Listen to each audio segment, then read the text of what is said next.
पुनः वेलकम करती हूँ। और इस वेबिनार मेरे लिए बहुत खुशी देने वाली जगह होती है।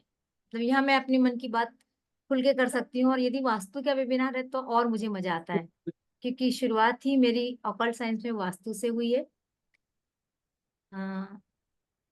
अंजलि जैन जी वेलकम, ममता वेलकम, कुमुद वेलकम, सबका स्वागत। उषा वेलकम। उषा की तो खिलखिलाता चेहरा देख के मेरा मन बहुत खुश होता है। आप सब लोग उषा को देखिए, है ना, हंसी आ रही ना, मजा आ रहा है।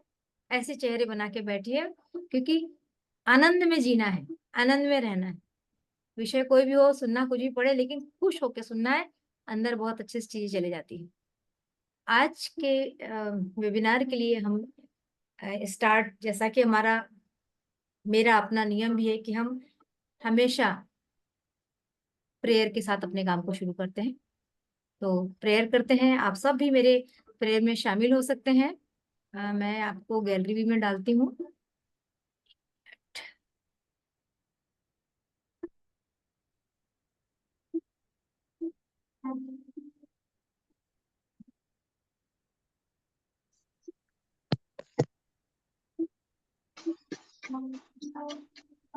चलिए प्रेयर करते हैं। Supreme God, divine mother, divine father, all spiritual teacher, my spiritual teacher, holy masters, great avatars, great beings, हे रेकी शक्ति, हे प्राणिक शक्ति, हे एंजेलिक शक्ति, माँ भगवती, गणपति बाप्पा, मैं आप सबका आह्वान करती हूँ। मैं अपने गार्जियन एंजल, यहाँ उपस्थित सबके गार्जियन एंजल और सारे आर्च एंजल को भी यहाँ आह्वान करती हूँ। आप आइए और हमारे इस सीखने सिखाने की प्रक्रिया को आनंददायी बनाएं। इस सीखने सिखाने की प्रक्रिया को ऐसा बनाइए कि जो कुछ भी हम सीखें वो हम जीवन में अमल कर पाए, उतार पाए, और हमारे जीवन में सार्थक परिणाम उसके दिखाई दे। मुझे पूरा विश्वास है कि आप हमारे साथ में हैं, हमारे आसपास हैं, और हमें आप अपना आशीष दे रहे हैं। Thank you, thank you, thank you. धन्यवाद आपके ब्लेसिंग्स के लिए। Thank you.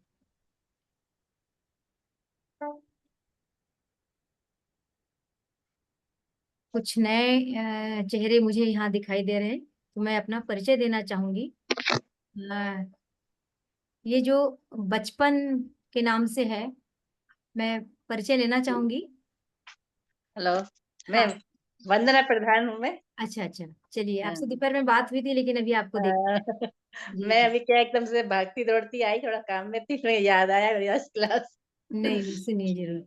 हाँ, सुरेखा तोटेवार, क्या आप अपना कैमरा ऑन करेंगे ताकि हम आपको देख पाए? अंजलि जैन जी,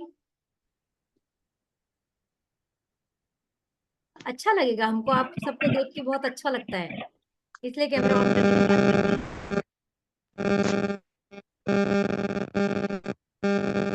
नमस्ते मंजू जी। नया है। चलिए मैं अपना परिचय देती हूँ जब तक अंजलि जी का कैमरा खुल गया है। जी जी, अंजलि जी, मैं जरा मैडम लैपटॉप पे ज्वाइन कर लूँ, आपको ओके, 50 मिनट ठीक है ठीक है ठीक है। मैं करती हूँ। नीता चावला जी का भी वेलकम करती हूँ।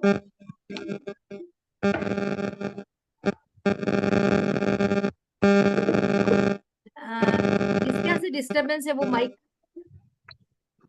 म्यूट करने। ठीक है, मैं अपना परिचय देना चाहूंगी। वैसे तो मुझे सब लोग जानते हैं।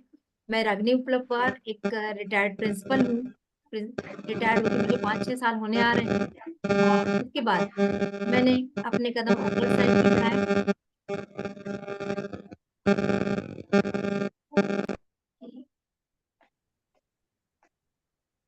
ऑकल्ट साइंस में बढ़ाए, और सबसे पहले मैंने वास्तु को अपनाया। वैसे तो मैंने पढ़ने लिखने की से अपने आप को ज्यादा जोड़ा,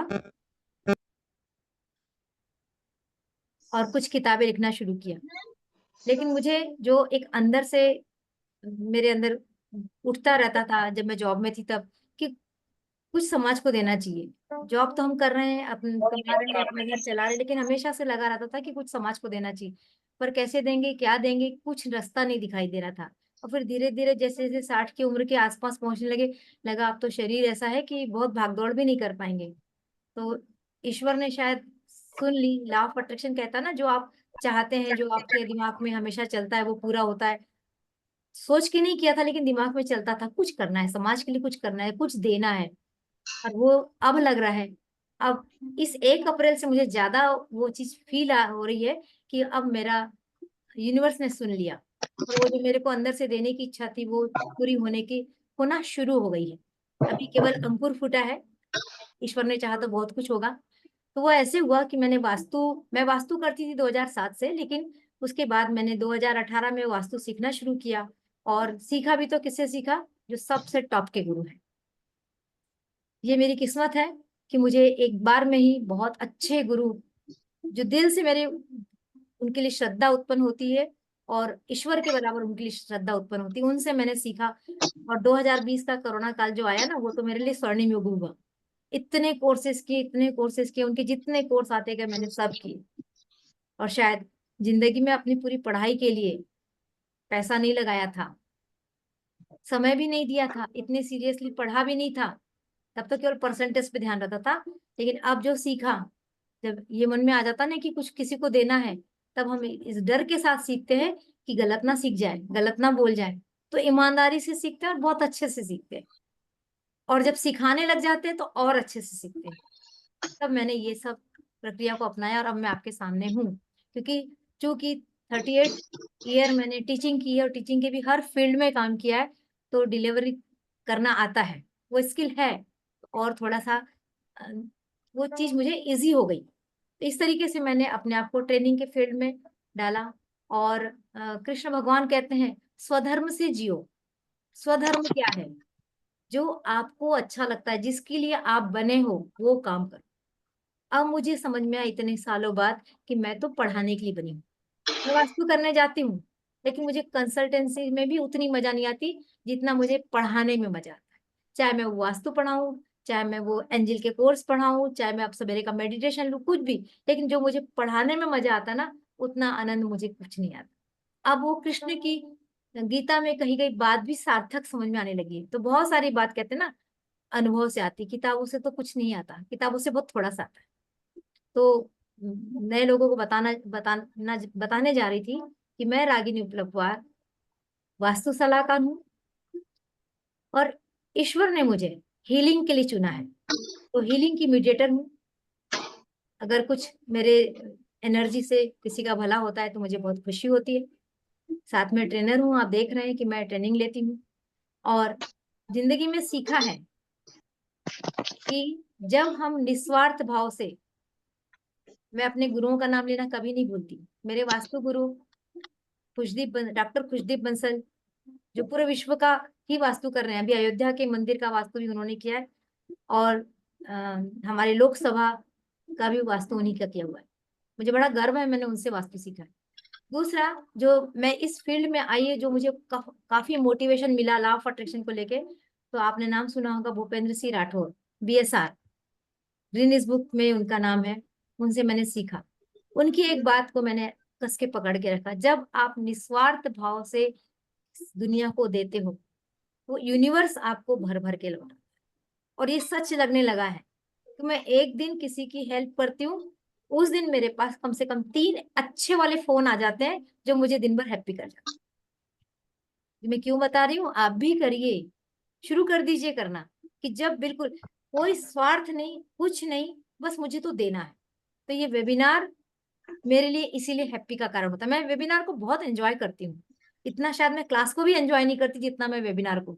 यहाँ पर कुछ लोग बैठे हैं और वो उन्होंने मेरे वेबिनार भी ज्वाइन किए हैं, उन्होंने मेरी क्लासेस भी ज्वाइन की। वो उनके चेहरे बता रहे हैं कि मैं सच बोल रही हूँ। उषा, मैं सच बोल रही हूँ। साधना, है ना, इन लोगों ने मेरे वेबिनार भी सच ज्वाइन बोल किए रहे हैं और मेरे हैं। हाँ। क्लासेस को भी ज्वाइन किया। तो इससे एक और चीज पता चलती है कि जब हम अपने काम को एंजॉय करते हैं तो हमें सरदर्द नहीं होता, वो बोझ नहीं लगता। और फिर हम उसमें इतना एंजॉय करते हैं और हम फिर उसको उसको उस लेवल तक ले जाना चाहते हैं कि उससे जिसके लिए काम करे उसको फायदा हो। तो ये कर लर्निंग हो रही है कि काम को एंजॉय करो, टेंशन मत लो। 1 घंटा ऑफिस जाते हैं, 10 से 5 की ड्यूटी करना है, बड़ा सिरदर्द, 5 कब बजेगा, 5 कब बजेगा, 5 कब बजेगा, इतू सी फाइल, अरे कल कर लेंगे। जब इस भाव से आप काम करेंगे ना, कहीं भी ऑफिस में करेंगे, स्कूल में पढ़ाएंगे, कहीं भी करेंगे, तो आपको बर्डन बढ़ेगा, आपको तनाव होगा, घर जाने की जल्दी होगी। अरे घर तो 5 बजे के बाद जाना है, तो काम करो ना खुशी खुशी, और फिर जाओ, देखो, एंजॉय करो, हर काम को एंजॉय करो। बहुत सारे, जब डिपार्टमेंट में मैं भी थी, तो कोई काम मिला तो मेरा भी चेहरा बन जाता, अरे यार ये काम कर दीजिए, ये काम मुझे पसंद है, इस काम में लपड़े। अच्छा। तो अब सीखा है, हालांकि मैं पढ़ाने को उस समय भी बहुत एंजॉय करती थी। क्लास में चले जाऊं तो मुझे पता नहीं चलता था 40 मिनट कब हो गए। जब दूसरे टीचर सामने आके खड़े हो जाते, तब याद आता था कि घंटी बज चुकी है। उस काम को मैंने एंजॉय किया। लेकिन ये भी हमारी आदत है कि जो काम हमारा पसंद का होता है उसको हम एंजॉय करते हैं, और जो काम हमारा पसंद का नहीं होता उसको हम एंजॉय नहीं कर पाते। लेकिन एक जब हैबिट बनाना शुरू करते हैं कि सब तो मेरे हाथ में नहीं है, मुझे कुछ तो करना पड़ेगा, तो उसको एंजॉय कैसे करें। तो ये मेरी लर्निंग्स रही है, जो मैं आपके साथ शेयर कर रही हूँ। क्योंकि कहते हैं ना, अनुभव से आया हुआ ज्ञान ही स्थायी ज्ञान होता है, स्थायी बनता चला जाता है। तो ये इसके साथ जब मैंने हीलिंग सीखी, और मैं भी, ऐसा नहीं है, अभी भी मैं 2 क्लास आपकी लेती हूँ, 3 क्लास पढ़ाई मैं करती हूँ। कल ही मेरी 2 क्लास थी, 2 क्लास को मैंने कल पढ़ा है, 2 अलग अलग टॉपिक पे क्लास थी। और हर महीने मेरी कुछ ना कुछ क्लास होती। तो ये बताता है कि कंटिन्यूअस लर्निंग, मृत्यु के अंतिम क्षण तक भी सीखना है, स्टूडेंट बने रहो। जब आप अपने आप को स्टूडेंट मानोगे ना, तो आप में वो हम आएगा ही नहीं कि मुझे सब आता है, वो गुरूर ही कट जाएगा। क्योंकि अभी तो मैं स्टूडेंट हूँ, जब मैं स्टूडेंट हूँ मतलब मुझे सीखना है। तो ये कुछ चीजें जो मैं अपने एक्सपीरियंस से आपको बता रही हूँ, और निश्चित रूप से ये आपके काम की भी होगी। तो इसके साथ ही बताना चाहूंगी, मैं एक राइटर भी हूँ, और मैंने कुछ पुस्तकें लिखी हैं। पहले मैंने साहित्य पुस्तक लिखी, बच्चों का साहित्य लिखा, कुछ बड़ों के लिए कविताएं लिखी, और उसके बाद मैंने एक मोटिवेशनल बुक भी लिखी है। बुक का मैटर तो बहुत है, ईश्वर ने चाहा तो आगे भी पुस्तकें आएंगी। लेकिन अभी तो मजा ले रही हूँ मैं पढ़ाने में, आपको सिखाने में, जो मुझे बहुत, मतलब मेरे रोम रोम में ऐसा लगता है हैप्पीनेस भरते जा रही है, खुशी भरते जा रही है। तो आप भी देखिए कि आपके पास कौन सा वो स्वधर्म है आपका, जिसमें आपको मजा आता है, सिखाने में मजा आता है, करने में मजा आता है, बोलने में मजा आता है, उसको जरूर करिए। किसी को बागवानी करने में मजा आता है, तो अपने इंटरेस्ट के काम को आपको बना के रखें। तो चलिए हम बात करते हैं, बहुत लंबी लंबी बातें मैंने कर ली, हम बात करते हैं आज के टॉपिक पे। आज का टॉपिक वास्तु।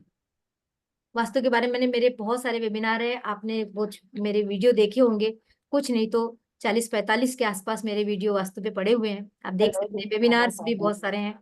तो इन में मैंने वास्तु क्या होता है बहुत बार बताया। आज मैं उससे थोड़ा अलग बताऊंगी।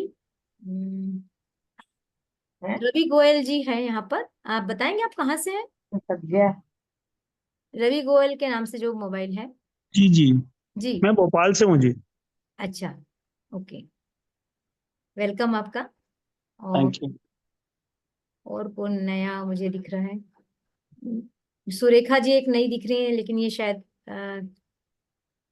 बात नहीं कर पा रही, जो भी हो। चलिए, और ये अच्छा, वंदना जी से बात होगी। अंजलि जी, आप, हाँ, जी अंजलि जी आप कहाँ से हैं? जी, मैं भी भोपाल से हूँ, आपके बहुत पास चूना भट्टी से ही हूँ।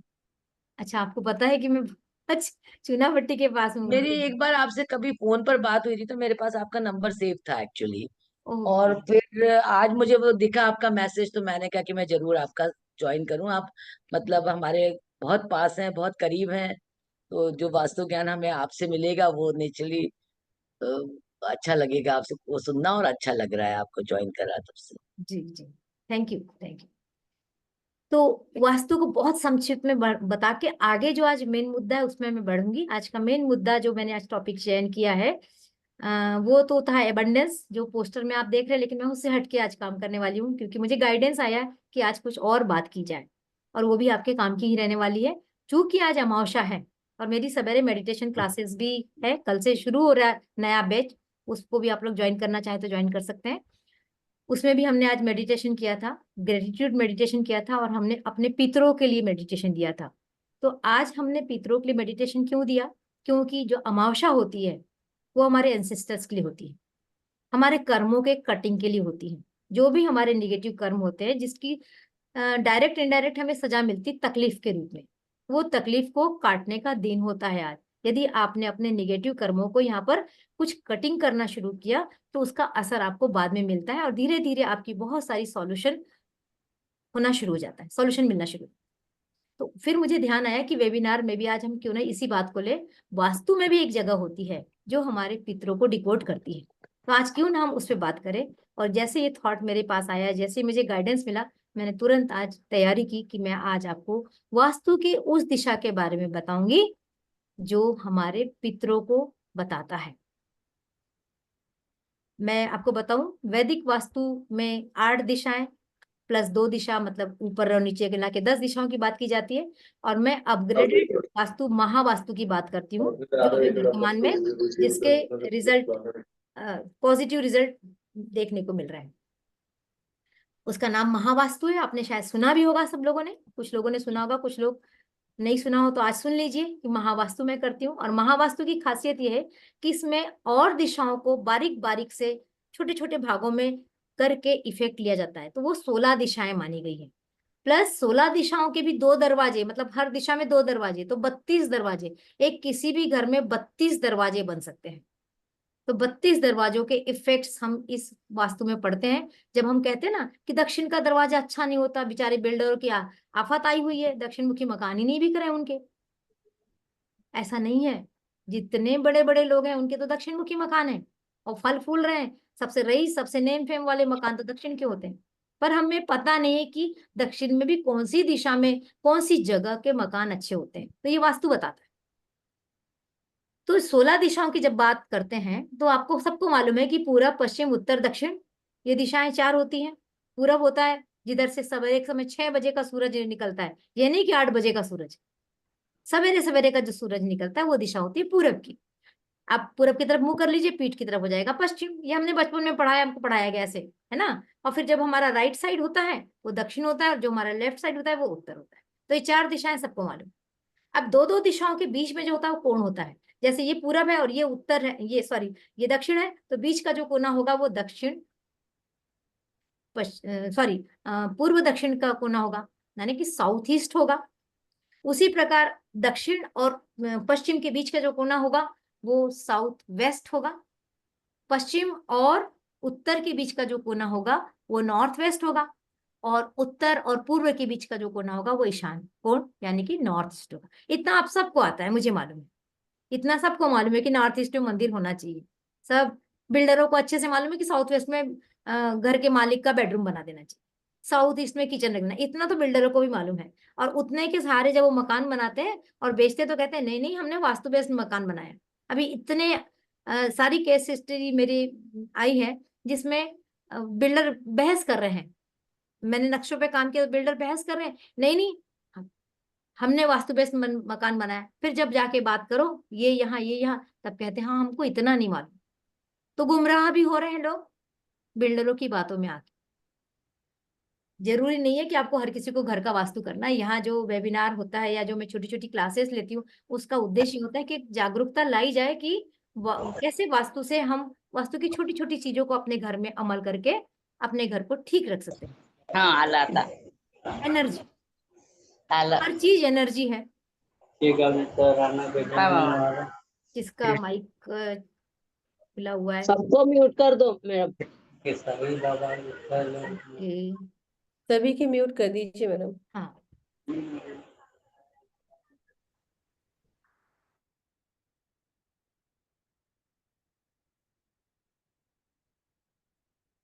तो छोटे छोटे उपाय करके हम अपनी घर की एनर्जी को चेंज कर सकते हैं। वास्तु करने का मतलब क्या है? हमारे घर की कोई एनर्जी कहीं पर रुक गई है या निगेटिव हो गई है तो उसको रिमूव करना है। जैसे हमारे शरीर की भी एनर्जी होती है, हमारा सिर दुख रहा है मतलब हमारे सिर की एनर्जी बैलेंस नहीं है, कम या ज्यादा हो रही है तो हमारा सिर दुख रहा है। हमारा पेट दुख रहा है तो हमारे पेट की एनर्जी कम या ज्यादा हो रही है, हम उसको बैलेंस करते हैं। अब हम बैलेंस करने के लिए क्या करते हैं? एक दवाई खा लेते हैं। उसके आप सब जानते हैं कि दवाई खाते हैं, साइड इफेक्ट्स होते हैं, वो सब चीजें उसमें मैं नहीं जाना चाहूंगी, बस इतना बताना चाहूंगी कि हमारे शरीर की एनर्जी भी बैलेंस नहीं रह पाती। उसी तरह से हमारे घर की भी एनर्जी बैलेंस नहीं होती। बस इतना ही है, एक ही चीज है, एनर्जी को बैलेंस करना ही वास्तु है। तो एनर्जी बैलेंस क्यों नहीं होती, उसके बहुत सारे कारण हैं, वो सीखना पड़ेगा। एक दो कारण मैं बता दूंगी। और कभी भी अधगगरी छलकत जाए, जो आधा अधूरा ज्ञान होता है ना, बहुत खतरनाक होता है। इसलिए यूट्यूब के वीडियो से सीखे हुए ज्ञान को आप स्थायी ज्ञान मत मानिए, एक गुरु के इसमें जाइए, एक बार सीखिए, भले बाद में वीडियो देखिए, फिर आपको समझ में आए। तो दिशाओं में अब आप देखें, थोड़ा सा दिमाग लगाइए कि जो फ्लैट होते हैं, फ्लैट के घर में बिल्डर क्या करता है, एक एक इंच जगह का उपयोग करता है। यदि एक के किचन का मुंह इधर है तो निश्चित रूप से दूसरे के किचन का मुंह इधर होगा, एक का टॉयलेट इधर तो दूसरे का टॉयलेट इधर होगा, मतलब मिरर इमेज बनती है, फ्लैट में मिरर इमेज बनती है। फिर आपने देखा होगा कैसे स्क्वायर या आयताकार आकार में फ्लैट नहीं होते, वो इसका एक कोना इधर निकला, एक कोना उधर निकला, एक इधर निकला, ऐसे ही फ्लैट होते हैं। तो जो घर की बैलेंसिंग होती है, माने एक दिशा बड़ी हो गई, एक दिशा छोटी हो गई, तो जब एक दिशा बड़ी है तो उसके गुण अलग दिखाई देंगे, जो दिशा छोटी हो गई उसके गुण अलग दिखाई देंगे। तो बैलेंस कैसे रहेगी, एनर्जी नहीं रहेगी। किसी किसी दिशा की एनर्जी ज्यादा बढ़ जाएगी, किसी दिशा की एनर्जी कम हो जाएगी। तो नेचुरली जब एनर्जी कहीं की बढ़ रही है, कहीं की घट रही है, मान लीजिए हमारा घर पंच तत्वों से बना होता है, अब अग्नि की दिशा बढ़ गई तो अग्नि ज्यादा काम करना शुरू करेगी, तो अग्नि से होने वाले जो दुष्परिणाम है वो आपको देखने को मिलने लगेंगे। या पानी की दिशा बहुत कम हो गई, अब पानी की दिशा क्या होती है, उत्तर दिशा होती है। यदि पानी की दिशा छोटी हो गई तो पानी की जो काम है, पानी फ्लो देता है, पानी बहता है, हमारे विचारों को फ्लो देता है। अगर हमारे विचार पानी के जैसे एक जगह ठहर गए, स्टेगनेंट वाटर क्या होता है, ठहरा हुआ जल, जिसमें काई जमने लगती है, मट्टी जमने लगती है, वो साफ नहीं होता, उसमें कोई पारदर्शिता नहीं होती, तो धीरे धीरे जो जमे हुए पानी के गुण होते हैं वो निगेटिव होना शुरू हो जाते हैं। ठीक ऐसे ही हमारे घर में होता है, ठीक ऐसे हमारे शरीर में भी होता है। तो हमारे घर में कैसे होता है, अगर हमारे घर में उत्तर की दिशा छोटी है या बड़ी है, छोटी है बड़ी है, तो वो उसके गुण कम हो जाएंगे या बढ़ जाएंगे। बढ़ना भी अच्छा नहीं। आप सोचिए, यदि बहुत बारिश हुई तो बाढ़ आती है, अतिवृष्टि हो जाती है। यदि कम पानी कम बारिश हुई तो सूखा आ जाता है। तो ठीक है क्या दोनों स्थितियां, नहीं। तो दोनों स्थितियों, तो सबसे अच्छी स्थिति क्या है, बैलेंस। भाई जितना पानी गिरना उतना पानी गिरो, जितनी गर्मी होना चाहिए उतनी गर्मी आए। तो हमारे घर में भी जितना पानी होना चाहिए उतना होना चाहिए, जितना ज्यादा भी अच्छा नहीं है और कम भी अच्छा नहीं। तो पानी के जो गुण होते हैं, वो पानी के गुण हमारे घर में पूरे दिखाई देते हैं। पानी बहाव देता है। अब बहाव मतलब हमारे विचारों का बहाव, हमारे पैसों का बहाव, हमारे रिश्तों का मूवमेंट, सब चीज पानी से रिलेटेड है। तो आपके घर में यदि उत्तर दिशा बैलेंस है तो आपके रिलेशन में फ्लो रहेगा, क्योंकि रुके हुए रिलेशन फिर प्रॉब्लम करते हैं, है ना। उसी प्रकार आपके पैसों में फ्लो रहेगा, क्योंकि लिक्विडिटी है, पैसों का तो चलते रहना अच्छा है ना, रोक के क्या करोगे। आजकल इसीलिए कोई जमीन खरीद के रखने से ज्यादा सोचता है म्यूचुअल फंड में डाल दो, बढ़ेगा। जमीन तो आजकल जमीन के रेट बढ़ेंगे कि नहीं बढ़ेंगे कोई बहुत जरूरी नहीं है। तो इस ये विचारधारा है, तो फ्लो मिलता है तो पैसे का फ्लो शुरू हो जाता है। तो आपके घर में उत्तर दिशा बैलेंस होना चाहिए। हर दिशा के गुण है, पूर्व दिशा के गुण है, पूर्व दिशा हमारे वायु एलिमेंट का है, अब दक्षिण दिशा हमारे फायर एलिमेंट का है तो फायर के गुण हो जाएंगे। साउथ वेस्ट दिशा हमारे अग्नि, ये सॉरी पृथ्वी तत्व की दिशा है, अर्थ एलिमेंट की दिशा है। और हमारी पश्चिम दिशा जो है वो हमारे आकाश की दिशा है। एक वाक्य बहुत सुनने में मिलता है और मैं अपने हर वेबिनार में इसको बड़े से बोलती भी हूँ। आपने जो सुन रहा होगा उसको लग रहा होगा मैडम रिपीट भी करती है, तो रिपीट तो होंगी कुछ चीजें।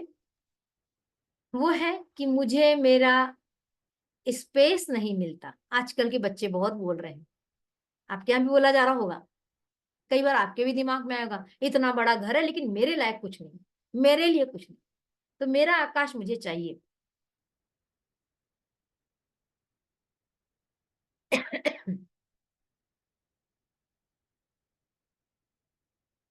तो मेरा आकाश, मेरा स्पेस, वो हमारे घर का आकाश तत्व है।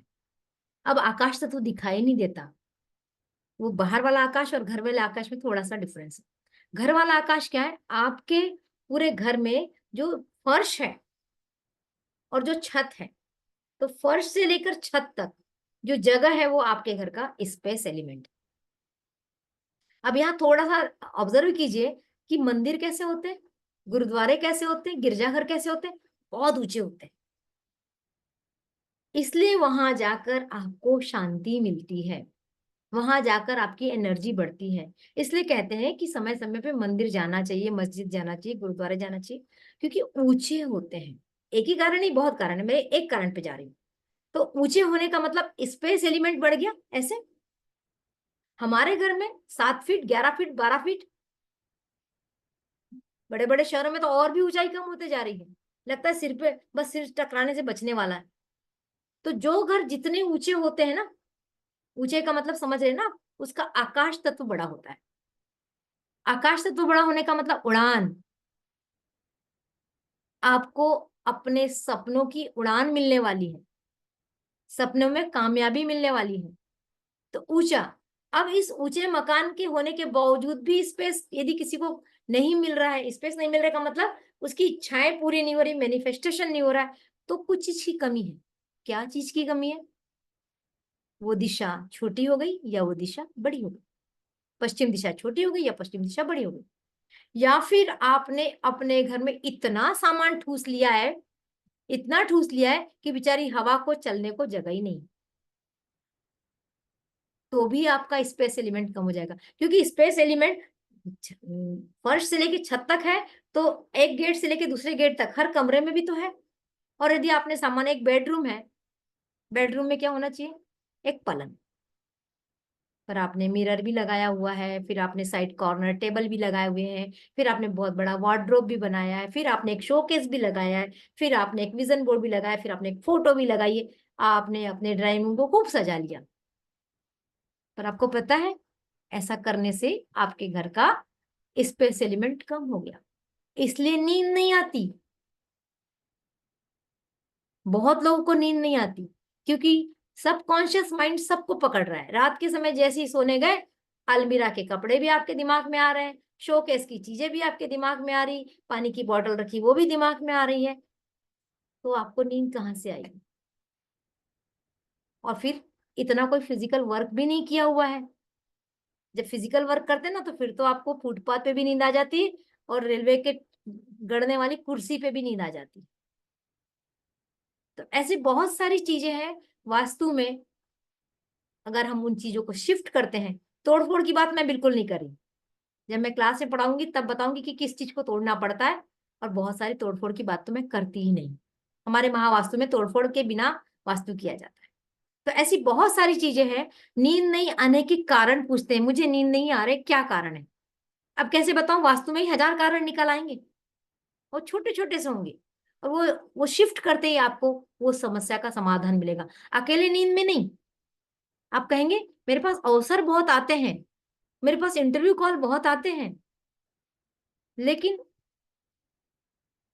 सिलेक्शन होता है, आगे कुछ नहीं होता। कोई गायक कहता है मुझे बहुत सारे लोगों ने कहा आओ ऑडिशन दो, आओ ऑडिशन दो, मैं गया ऑडिशन दिया, आगे कोई फोन ही नहीं आता। बहुत सारी महिलाएं जो अब जॉब करना चाहती, क्योंकि स्कूल का जॉब सबसे अच्छा लगा, दिखाई देता सरल सा, बहुत सारे स्कूलों में इंटरव्यू देके आए, बहुत सारे स्कूलों ने हमको वादा किया था हम आपको बुलाएंगे, हाँ हमको जरूरत है, अब कॉल करो तो फोन ही नहीं उठाते। मैंने अवसर आया था लेकिन मिलता ही नहीं है। तो आपके घर में पश्चिम दिशा में गड़बड़ी है। क्या गड़बड़ी है? मैं एक दो टिप्स नहीं दूंगी, टिप्स की क्लास नहीं है।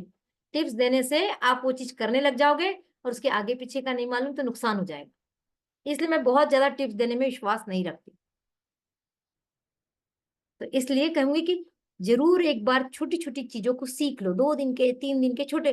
कोई आपको प्रोफेशनल नहीं बनना, यदि प्रोफेशनल बनना तो उसके लिए अलग से कोर्स है, लेकिन अपने घर का सामान कहाँ रखा जाए, एक महिला होने के नाते तो ये बहुत अच्छी चीज है कि मैं कहाँ क्या सामान रखूं, मैं कहाँ कौन सा कलर करूं। अक्सर आपने देखा होगा जब आप दिवाली के बाद पुताई वगैरह करते हैं, और इस बार आपने सोचा कि बहुत हो गया, बोर हो गए इस कलर से, अब इस बार हम लोग कुछ नया कलर करते हैं। वो बड़ा फैशन है, एक दीवार में यहाँ एक वॉलपेपर लगा लेते बड़ा सुंदर सा, और एक महंगा वॉलपेपर लेके आया, आपने वॉलपेपर लगाया, कहीं कुछ सोफा के कवर बदल दिए, चलो कुछ नया चेंज होना चाहिए। चेंज आदमी अच्छे के लिए करता है, चेंज करते भी रहना चाहिए। लेकिन उसके बाद 2 3 1.5 2 महीने बाद तो उल्टा ही हो रहा है, कुछ अच्छा ही नहीं हो रहा है घर में। तो कुछ अच्छा नहीं हो रहा, इस पे ध्यान जा रहा है, लेकिन क्यों अच्छा नहीं हो रहा, इस पे ध्यान नहीं जा रहा है। तो जब आप वास्तु थोड़ा थोड़ा सीखेंगे ना, तो आपका एकदम ध्यान जाए, अरे हाँ, मैंने ये कलर गलत लगा दिया ना, मैंने सोफा के ये कलर गलत कर लिए। अब ऐसा जब मैं बताती हूँ तो मेरे पास बहुत सारे लोगों के प्रश्न आते हैं, हम इसलिए वास्तु नहीं करना चाहते कि फिर हम बहुत परेशान हो जाएंगे, हमारा दिमाग बहुत दंदराने लगेगा, हम कंफ्यूज रहेंगे और हम एक शक में जिएंगे। ऐसे मेरे से बात करते हैं लोग। उनका कहना गलत नहीं है, उनका कहना भी सही है, लेकिन माइंड की क्लैरिटी भी तो कोई चीज होती है। क्या आपने किताबें इसलिए नहीं पढ़ी कि कंफ्यूजन होगा? किताबों में कंफ्यूजन नहीं हुआ, और ये तो लाइफ की चीजें हैं, तो कंफ्यूजन को दूर करना भी तो सीखना पड़ेगा। और कंफ्यूजन कब होता है? जब आपके घर का नॉर्थ ईस्ट इम्बैलेंस होता है। ईशान कोण में भारी भारी सामान रख दोगे ना, तो आपका दिमाग काम नहीं करेगा। अब ईशान कोण में हर कोई मंदिर रखता है, कौन सा मंदिर रखता है? आजकल बड़े सुंदर सुंदर मंदिर मिल रहे हैं, देख के ही मजा आता है। मार्बल के मंदिर, है ना, कितने सुंदर सुंदर आते हैं। 6,000 के आ रहे, 8,000 के आ रहे, 20,000 के आ रहे, 25,000 के आ रहे। आप अपनी हैसियत से एक सुंदर सा मंदिर लाके नॉर्थ ईस्ट में रख देते हैं, थोड़े दिनों बाद प्रॉब्लम शुरू, सिर दर्द हो रहा है बहुत, पता नहीं क्या हो रहा है आजकल, सिर दर्द हो रहा है। ऑब्जर्व कीजिए, मंदिर आने के कितने दिनों बाद शुरू हुआ। निर्णय नहीं ले पा रहे हो, क्यों? अब आप सोचेंगे मार्बल के मंदिर ने क्या कर दिया, वो तो मंदिर है, भगवान बैठे हैं वहां, एनर्जी है। एनर्जी तो 16 दिशाओं में है, और हर 16 दिशा की एनर्जी अलग अलग तरीके से काम करती है। तो नॉर्थ ईस्ट में जो एनर्जी है, वो कहती हल्का रखो मुझे। वो भगवान, वो वास्तु पुरुष का सिर है, सिर पे भार नहीं होना। जब हम कोई बहुत इंपॉर्टेंट काम करते हैं और बच्चा आके परेशान करता है, तो हम क्या कहते हैं? अभी जाओ, मैं बहुत इंपॉर्टेंट काम कर रहा हूं, मेरा दिमाग मत परेशान करो, यही कहते हैं। यदि पत्नियां कुछ कह रही है और पति कुछ बहुत बड़ी पोस्ट पे है या बहुत जिम्मेदारी वाली पोस्ट पे, और वो कुछ करते हैं, पत्नियां बार बार आके कहती, पति क्या कहते हैं? मैं बहुत इंपॉर्टेंट काम में रहता हूं, तुम क्यों मुझे परेशान करती हो, कहीं गलती हो जाएगी तो जब हम इंपॉर्टेंट काम करते हैं, तब हमारा दिमाग कैसे होना चाहिए? हल्का होना चाहिए। तो दिमाग इंपॉर्टेंट काम के समय नहीं, हम हर समय हल्का होना चाहिए, खाली रहना चाहिए, तब हमारे डिसीजन सही होते हैं। तो हमारा दिमाग खाली कहाँ से रहेगा, अच्छा कहाँ से रहेगा, बैलेंस कहाँ से रहेगा? वो दिशा है नॉर्थ ईस्ट की। जब आपके घर में जो ईशान कोण जिसको कहते हैं, पूरब और उत्तर के बीच का कोना, जब वो हल्का रहेगा, तब आपके डिसीजन अच्छे रहेंगे, आपको समझ में आएगा। नहीं तो आप हमेशा क्या कहेंगे? मुझे समझ नहीं पड़ रहा, मैं क्या करूं, मैं ये करूं कि मैं ये करूं। फिर वो 10 लोगों से पूछेंगे, मैं कर लूं, मैं कर लूं, मैं कर लूं, और 10 की बातों को लेके और कंफ्यूज। तो समझ जाइए कि आपके घर में नॉर्थ ईस्ट बैलेंस नहीं है। आज मैं नॉर्थ ईस्ट की बात करने नहीं आई, लेकिन नॉर्थ ईस्ट के ठीक सामने 180 डिग्री पे एक और दिशा होती, साउथ वेस्ट। आज मैं उसकी बात करने आई हूँ। साउथ वेस्ट दिशा, ये कोण है जिसको हम नैऋत्य कोण भी कहते हैं। वैदिक वास्तु में इसको नैऋत्य कोण कहते हैं।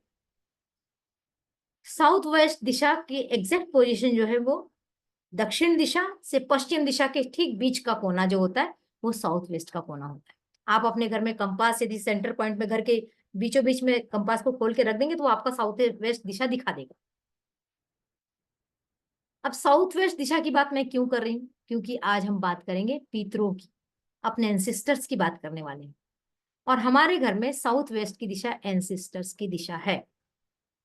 यदि आपके घर में शादी नहीं तय हो रही है, यदि आपके घर में शादी तो हो गई बड़े मुश्किल से, लेकिन अब बच्चे नहीं हो रहे हैं, प्रेग्नेंट तो हो गए लेकिन मिसकैरेज बार बार हो रहा है, पैसे कहीं डाले वहीं फंस रहे हैं, कर्जा बढ़ते जा रहा है, लोन लेना पड़ रहा है, यदि इस तरह की प्रॉब्लम्स आ रही है, जो काम आपको बहुत अच्छे से आता था, जो स्किल आपके पास में थे, वो स्किल में गिरावट आना शुरू हो गई है, रिलेशन में तकलीफ शुरू हो गई है, किसी के साथ किसी का पट नहीं रहा है, पति पत्नी का नहीं, माँ बाप का नहीं, माँ बाप के साथ नहीं, पड़ोसी के साथ नहीं, बॉस के साथ नहीं, कोई भी रिलेशन में यदि उठापटक मची हुई है, तो समझ जाइए कि आपके घर का साउथ वेस्ट बिगड़ा हुआ है। क्लियर?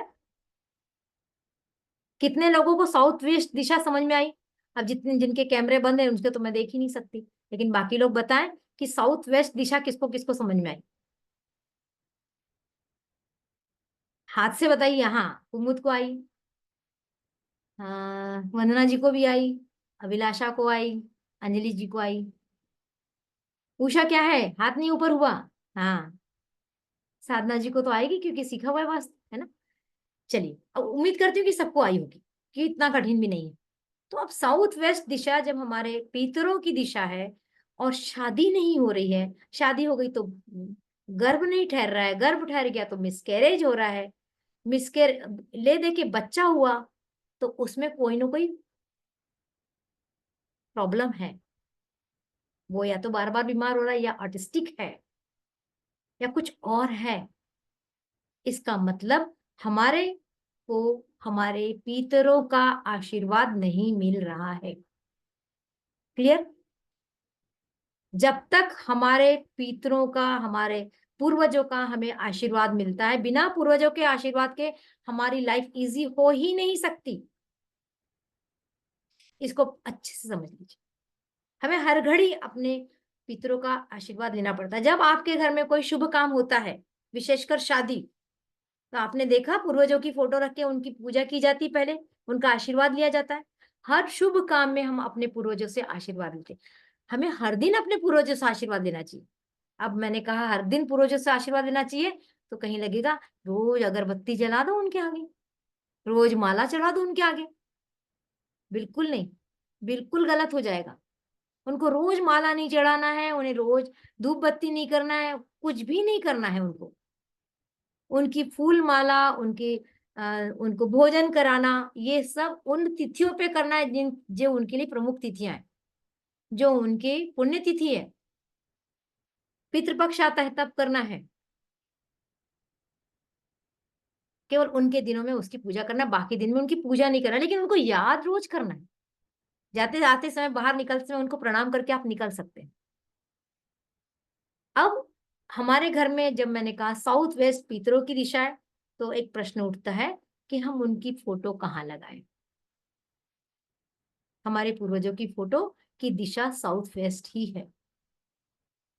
तो घर में चेक कीजिए। यदि बहुत सारे लोग इमोशनल होकर अपने जाने वाले, अपने मम्मी पापा की, अपने जो भी प्रियजन जाते हैं, स्वाभाविक है, दुख होगा, अटैचमेंट होता है, उनकी फोटो भगवान के मंदिर में ले जाके रख दो। अभी थोड़ी सी अवेयरनेस आई, थोड़ा कम दिखाई दे रहा, पर पहले तो हमेशा वो मंदिर में फोटो रख देते थे और कहते थे अब हमारे लिए भगवान है। आपके लिए भगवान है, सबके लिए भगवान नहीं है वो। तो आपने कैसे भगवान के साथ बैठा दिया? हम कहते हैं समानता का अधिकार, समानता का अधिकार। मोदी जी के बाजू में एक कुर्सी बैठ खाली थी, आप जाके बैठ सकते हो क्या? बैठने दिया जाएगा आपको? और बैठ गए तो बाद में कैसे खींच के उतारा जाएगा और क्या गद बनाई जाएगी, आप समझ सकते हो? ऐसी ही गद बनेगी तब जब आप अपने मंदिर में अपने पूर्वजों को बैठा देंगे। साधना की हंसी निकल रही है। तो अपने पूर्वजों को तकलीफ मत दो वैसा करके, उनको मंदिर में जगह बिल्कुल मत दो, क्योंकि भगवान नाराज हो जाएंगे। वो उस कैटेगरी में नहीं आते, वो हमारे लिए भगवान है ना, सबके लिए भगवान नहीं। आपको याद होगा शंकराचार्य जी ने शिरडी के साईं बाबा पे भी प्रश्न उठाए थे, क्यों भगवान नहीं है। तब बहुत विवाद हुआ था। मैं इस विवाद की बात नहीं करना चाहूंगी, लेकिन एक हिंट करना चाहूंगी कि जिसने इस पृथ्वी पर अवतार लिया है वो भगवान नहीं है। वो भगवान के समान है, उनमें एनर्जी है भगवान के समान। वो देवदूत है, भगवान के भेजे हुए दूत है। उनको एक काम दिया गया था, जाओ पृथ्वी में बहुत गड़बड़ी हो गई, अब तुम जाओ और सुधार के कुछ आओ। तब कृष्ण आए, तब राम आए, साईं बाबा आए, साईं बाबा के दूसरे अवतार आए, तीसरे अवतार आए, और बहुत सारे हैं। बहुत सारे साधु संत भी उसी कैटेगरी में। तो साउथ वेस्ट में अपने पितरों की फोटो लगाना है।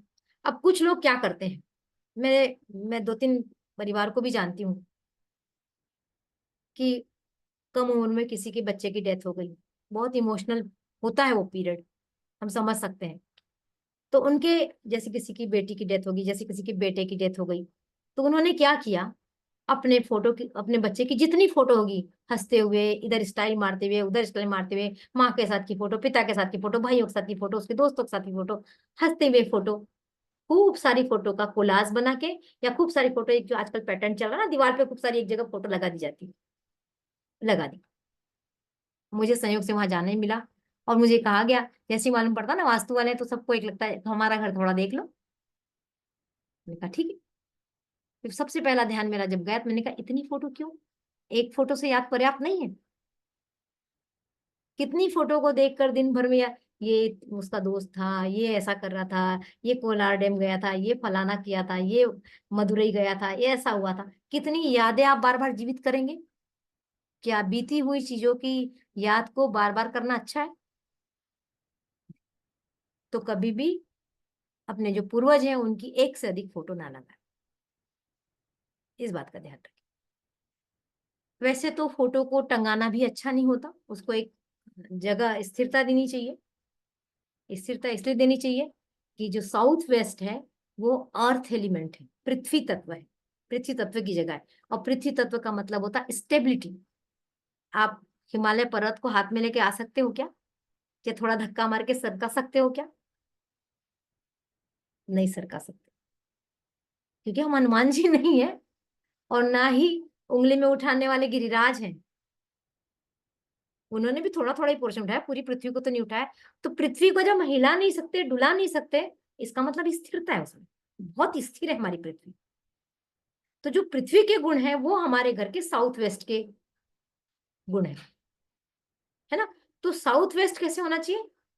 स्थिर होना चाहिए, मजबूत होना चाहिए, भारी होना चाहिए। तो जब हम टंगा रहे हैं ना, तो हम, ये कॉन्सेप्ट जाता है कि हमने अपने पितरों को टंगा दिया। तो यदि एक कोई बेस हो जिस पे टच करके फोटो रखी रहेगी तो भी चलेगी। नहीं कर सकते, कोई कभी कभी नहीं संभव, तो फिर टंगा दीजिए, लेकिन कॉन्सेप्ट पकड़िए जरूर। उसके बाद में साउथ वेस्ट दिशा बैलेंस नहीं है तो पितरों का आशीर्वाद नहीं है। और हम सबको पितरों का आशीर्वाद चाहिए। हम जाते हैं पंडित के पास, कुंडली दिखाते, आपको पितृदोष है, आप गए नासिक, आप गए गया, पितृदोष करा क्या? कुछ हुआ ही नहीं, जैसा था वैसे ही चल रहा। ये पंडित ने तो करा दिया, पंडित ने इतनी बड़ी पूजा बताई थी, 30,000 लग गए, 40,000 लग गए, हमने तो जो जो बोला सब कर दिया। जब तक आप अपने घर की साउथ वेस्ट दिशा को बैलेंस नहीं करेंगे, पितृदोष दूर नहीं होगा। लिख लीजिए इस बात को। तो पितृदोष दूर करने का सबसे अच्छा पहला उपाय, मैं नहीं कहती कि एकमात्र ही उपाय है, लेकिन पहला उपाय यह है कि आप अपने घर के साउथ वेस्ट को बैलेंस करो। बहुत सारे काम अटके रहते, बहुत बड़े बड़े कर्जे हो रहे, करोड़ों के कर्जे हो रहे लोगों के, साउथ वेस्ट ठीक करते ही वापस हो रही चीज है ना? तो अपने पितरों का आशीर्वाद जब हमको मिलेगा, तब ईश्वर का आशीर्वाद हमको मिलेगा। हमारे पितर हमारे लिए देवदूत होते हैं, एंजल होते हैं वो हमारे लिए। तो साउथ वेस्ट को बैलेंस रखिए। सबसे पहले देखिए कि आपके घर का मेन डोर, जहां आप ताला लगाते हैं, जहां से आप घर के अंदर घुसते हैं, वो साउथ वेस्ट में है क्या? यदि साउथ वेस्ट में है तो दरवाजा हटाना पड़ेगा। साउथ वेस्ट का दरवाजा कभी आपको सुख चैन से रहने नहीं देगा। तो थोड़ा शिफ्ट कर देंगे, चौखट निकालो, थोड़ा शिफ्ट करो, देखो क्या कर सकते हैं, क्योंकि इसकी रेमेडी नहीं बताते। 2-3 चीजें हैं महावास्तु में जिसकी हम रेमेडी नहीं बताते। अब जो बिल्डर करता है उसके ऊपर आती हूँ। साउथ वेस्ट में वो बना देता है बेडरूम, सही करता है। पहले के जमाने में साउथ वेस्ट का बेडरूम घर के बुजुर्गों के लिए होता था।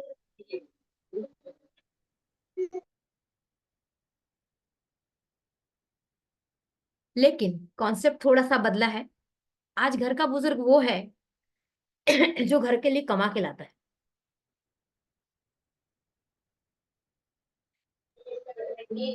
साउथ वेस्ट का जो मास्टर बेडरूम है, जो उसको सोना चाहिए, उसको सोना चाहिए जो घर, जिसके कमाई से घर चलता है। थोड़ा कॉन्सेप्ट फिर चेंज हुआ। अब है हस्बैंड वाइफ दोनों कमा रहे हैं, या घर में 2 भाई है दोनों कमा रहे हैं, तो फिर जो बड़ा होगा उसको वहां सुला दीजिए, है ना। अब साउथ वेस्ट में बेडरूम बना है, वहां बड़ी बड़ी खिड़कियां हैं। खिड़की मतलब हवा आएगी, हवा मतलब एयर एलिमेंट, एयर एलिमेंट मतलब अर्थ एलिमेंट का दुश्मन। हमको पता ही नहीं चलता हमारे घर में क्यों हो रहा है ये। तो हवा जब आएगी तो पृथ्वी को काटेगी। पेड़, हवा मतलब पेड़ भी होता है। तो जमीन के अंदर से बीज जब बाहर आता है तो जमीन फट के निकलती है, बड़ा वृक्ष जमीन को फाड़ के बाहर आता है। तो इस तरीके से अर्थ एलिमेंट को फाड़ने का काम एयर एलिमेंट करता है। तो साउथ वेस्ट दिशा में यदि आपकी बड़ी बड़ी खिड़कियां हैं तो आपको कुंडली की भाषा में पितृदोष होगा, वास्तु की भाषा में इम्बैलेंस होगा। तो क्या करें? मोटे पर्दे डाल दो, खिड़की थोड़ी देर खुली रखो, उसके बाद बंद कर दो।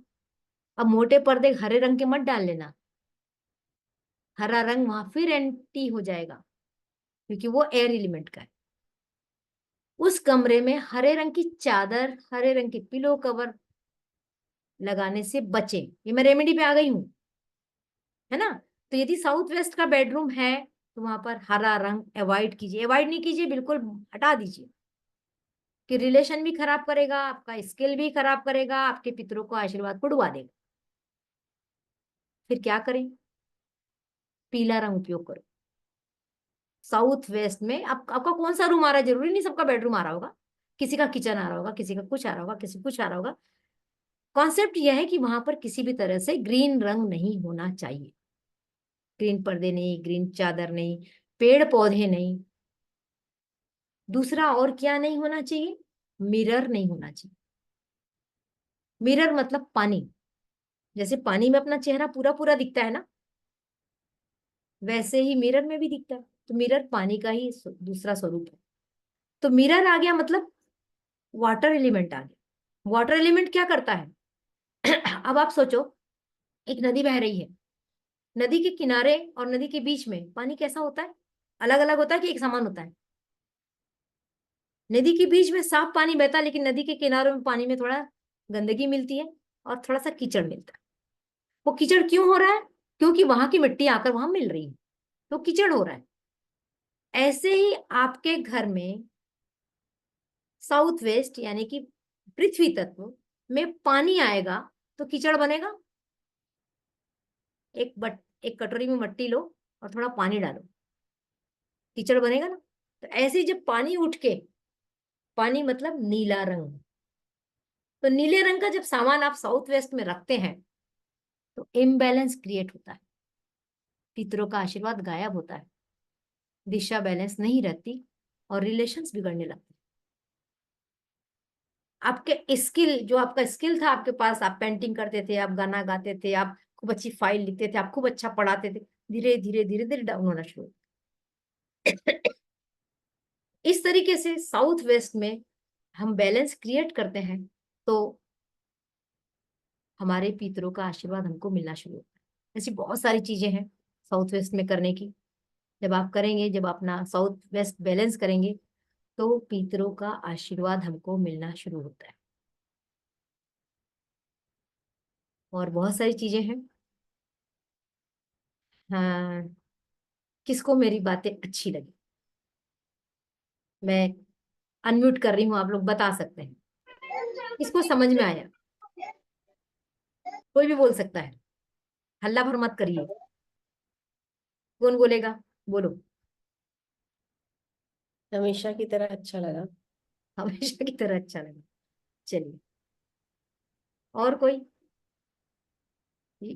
जो नए लोग बोलेंगे तो और मजा आएगा ना। कुछ लोग तो पुराने हैं, पर नए लोगों के रिएक्शंस लेने में मजा आता है। चलिए रवि जी हाँ, बताइए। मैम साउथ वेस्ट में मिरर तो अब कमरे में आजकल सबके में टॉयलेट्स भी होते हैं, ड्रेसिंग भी होती है, तो मिरर भी रहता ही है। ठीक है, तो उसको वो तो रेमेडी वाटर करना, एलिमेंट। उसकी रेमेडी करना पड़ेगा। हाँ, मतलब वही वाली बात है तो। टॉयलेट है तो आपके रिलेशन ड्रेन हो जाएंगे, डिस्पोज हो जाएंगे, आपके पितरों का आशीर्वाद डिस्पोज हो जाएगा, वो जहां तो रहता है, लेकिन टॉयलेट आएगा 90% साउथ वेस्ट में बेडरूम रहेंगे तो उसके साथ में टॉयलेट रहता है, भले ही किसी और दिशा में हो, लेकिन टॉयलेट नहीं, रहेगा। जरूरी नहीं है कि वो साउथ वेस्ट में, साउथ वेस्ट का कमरा है लेकिन टॉयलेट हाँ। की जगह बदल जाती है, क्योंकि थोड़े थोड़े देर में ही डायरेक्शन बदल भी जाता है। लेकिन यदि साउथ वेस्ट में टॉयलेट आ रहा है तो उस घर में निगेटिव इफेक्ट मिल ही रहे होंगे 100%। हाँ, दूसरी बात क्या है कि पितरों के जो फोटो अपन साउथ वेस्ट में लगाएंगे, तब बेडरूम में तो आप पितरों के फोटो नहीं लगाएंगे। हाँ, ये आप वैदिक वास्तु की बात कर रहे हैं, मैं थोड़ा हट के बताऊंगी कि हम लोग जो बात करते हैं महावास्तु में, जो बात करते हैं केवल डायरेक्शन को लेके बात करते हैं, रूम वाइज बात नहीं करते। यदि एक केस स्टडी है, आज से 2-2.5 साल पहले, एक भोपाल का ही केस था, मैं करने गई थी और उनको बहुत, मतलब उनके जो पितृ उनको बहुत परेशान कर रहे थे, कुछ होता ही नहीं था उनके घर में, इतना निगेटिव हो जाता था कुछ भी करने जाए, इतनी बीमारियां उनके घर में, बहुत कुछ निगेटिव था। तो उनके फोटो मैंने हटवा के केवल साउथ वेस्ट में लगवाई, तो 1 महीने के अंदर थोड़ा थोड़ा थोड़ा, मैं नहीं कहती कि तुरंत कुछ हो गया, थोड़ा थोड़ा सुधार शुरू हुआ। अब उनका साउथ वेस्ट तो किचन में गैस प्लेटफॉर्म के ऊपर था, लेकिन मैंने फोटो लगवाई। तो यहाँ केवल दिशा का खेल है, दिशा और तत्वों का खेल।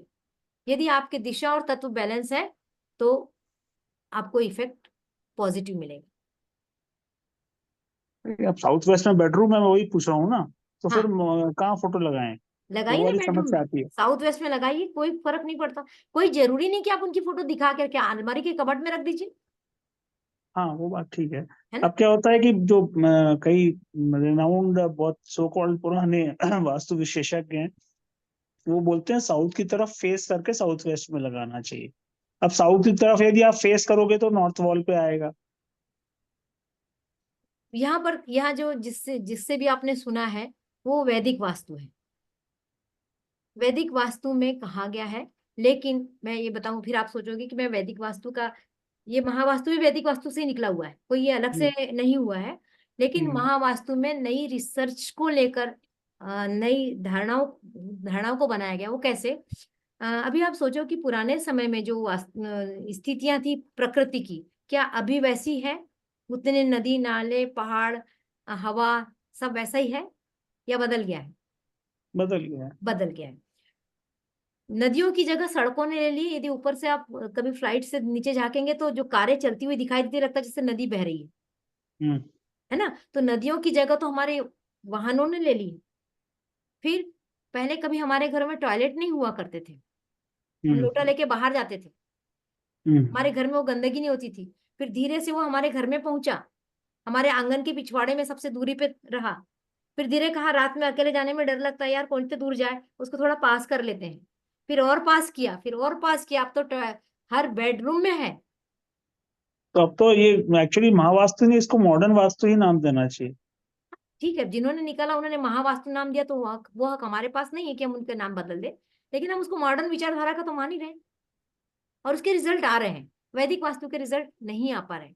अब वो ठीक है कि कोई कर रहा है, बरसों से कर रहा है, उसको लग रहा है कि इसको एकदम से मैं चेंज कैसे करूं, तो शायद वो ना कर पाए। उस बातों पे मैं तो नहीं ये जाऊंगी। 16 डायरेक्शन जो होते हैं, ये महावास्तु का पार्ट रहेंगे या वैदिक वास्तु में आ जाते महावास्तु हैं? सो महावास्तु का। उसमें तो अब केवल, इसमें भी देखिए, आप लोगों के जो है ना, बड़े जो सीनियर बहुत सारे लोग हैं, सो कॉल्ड बहुत सारे अनुयायी हैं जिन लोगों के, उसमें भी दो मत रहते हैं। ठीक है ना। अब अंजलि दीदी भी साथ में, उन्होंने मुझे आपका लिंक भेजा था, क्योंकि मैं ही भोपाल से ही हूँ। तो अब वो भी अभी 5-6 कोर्सेज अटेंड कर चुकी हैं लोगों के। ठीक है। तो मेरी कई लोगों से बात हुई, चर्चा भी होती है, बड़ा इंटरेस्ट है मुझे। तो जो मकान रहता है, आज मान के चलिए मेरा घर है 10,000 स्क्वायर फीट का, है ना, एक एग्जाम्पल दे रहा हूँ, और घर बना हुआ है मेरा 3,000 स्क्वायर फीट में या 4,000 स्क्वायर फीट में। ठीक है ना। तो मैं डायरेक्शनल प्लेसमेंट शुरू में जब निकालूंगा तब तो ठीक है कि मैं ईस्ट की तरफ है, नॉर्थ ईस्ट में खुला छोड़ूंगा, ये सब है। लेकिन जब मैं उसके डायरेक्शंस निकालूंगा घर में प्लेसमेंट के लिए, बेडरूम्स के, किचन के, स्टेयरकेस के, टॉयलेट्स के, तो वो मेरे कंस्ट्रक्टेड एरिया में निकालना चाहिए। कुछ लोग बोलते हैं कि नहीं, आपका जितना प्लॉट एरिया है, आपने बाउंड्री बनाई है, उसके अंदर का एरिया का निकाले। ठीक है। अब ऐसे में जो वास्तु का ज्ञान जो बांट रहे हैं सब लोग, वहां पे कहीं ना कहीं पे लोगों को कंफ्यूजन भी जा रहा है। हाँ बिल्कुल मतलब जाएगा। अब उसमें कौन व्यक्ति किसको सही समझे, बड़ी विचित्र स्थिति हो जाती है आजकल। आप सही कह रहे हैं। लेकिन कंस्ट्रक्टेड एरिया का ही ग्रिड किया जाता है हाँ, मैं मान रहा हूँ आपकी बात। वो ना। और जो बाकी का जो एरिया होता है वो हम उसको भी ग्रिड करते हैं, लेकिन हम उसको किस चीज के लिए ग्रिड करते हैं? हमें पानी की टंकी बनाना है, हमें नल खुदवाना है, हमें बोर करवाना है, किसी लोगों को अपने घर में गार्डन लगवाना है, फलों के बगीचे लगाना है, या और कुछ करवाना है, या सीवरेज की टैंक बनवाना है। हाँ ये चीज हमारे घर से बाहर होती है, तब हम हाँ उसको हाँ। कैलकुलेट करते हैं। अब दो तरह की स्थितियां होती है, एक तो जमीन पे बना हुआ घर और एक हवा में लटका हुआ घर जो फ्लैट है। हम्म। तो कोई फार्मूला तो होना चाहिए जो दोनों जगह एक समान काम करे।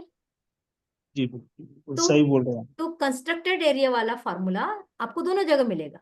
लेकिन ऐसा नहीं है, जिसके पास जमीन है और जमीन के वाले घर पे भी जब हम वास्तु करते हैं, हम दोनों तरह के नक्शे को ग्रिड करते हैं। कई बार क्या होता है ना कि कंस्ट्रक्टेड एरिया से सिम्टम मैच नहीं होते, तब हमको पूरा एरिया भी लेना पड़ता है। और एक बात और आपको बता दूं कि महावास्तु पूरा सिम्टम पे काम करता है। महावास्तु एक रेगुलर चीज को लागू नहीं करता। आप पहले, और हम बात भी ऐसी करते हैं, मैं आपको बताऊं, जब मैं जाती हूँ मेरे परिवार में जाती हूँ, मेरे अपने लोगों के पास जाती हूँ, तो वो इसलिए कहते कि चलो हमारे घर की हमारा वास्तु कर दो। मेरा पहला प्रश्न होता है क्या प्रॉब्लम है?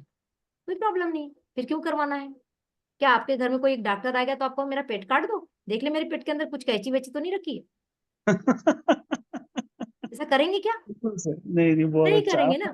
तो वो परफेक्ट बोला। ये कॉन्सेप्ट्स हैं, ये कॉन्सेप्ट्स हैं कि आपको कोई तकलीफ है तब तो वास्तु करवाओ। लेकिन अब यहाँ फिर आपको लगे, कंट्रोवर्सी ना लगे कि फिर आप क्यों कह रही सब लोगों को वास्तु सीखना चाहिए? इसलिए कि बड़ी प्रॉब्लम के लिए तो हम एक्सपर्ट के पास जाएंगे, लेकिन छोटे प्रॉब्लम के लिए हम अपने घर में सॉल्यूशन ढूंढ सकते हैं। यदि आपको लग रहा है कि मैंने अपना लॉकर कहीं रखा और कुछ दिनों बाद पता नहीं क्या हो रहा है कि मेरे पैसे बहुत जा रहे हैं, इसके पहले मेरा इतना फिजूल खर्च नहीं होता था, आज कहीं पैसा आता नहीं है, उसके पहले जाने की तैयारी होता है, और पहले नहीं होता था। तो आप ऑब्जर्व करेंगे तो आपको पकड़ में आएगा कि लॉकर है ना, आपने जब से दिशा बदली तब से आपके साथ नहीं होता। और जो वास्तु वाला आएगा ना वो प्रश्न पूछेगा आपसे।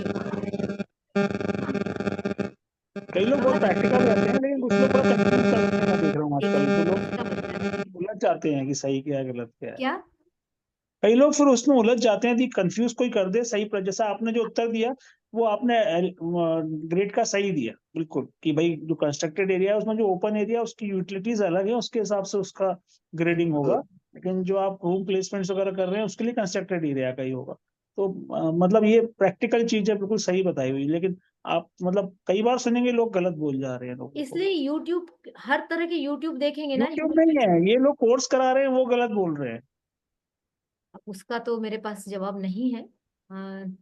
मैं इसलिए कुछ नहीं बोल सकती। आप विश्वास करके चलना पड़ेगा, आप किसका विश्वास करेंगे?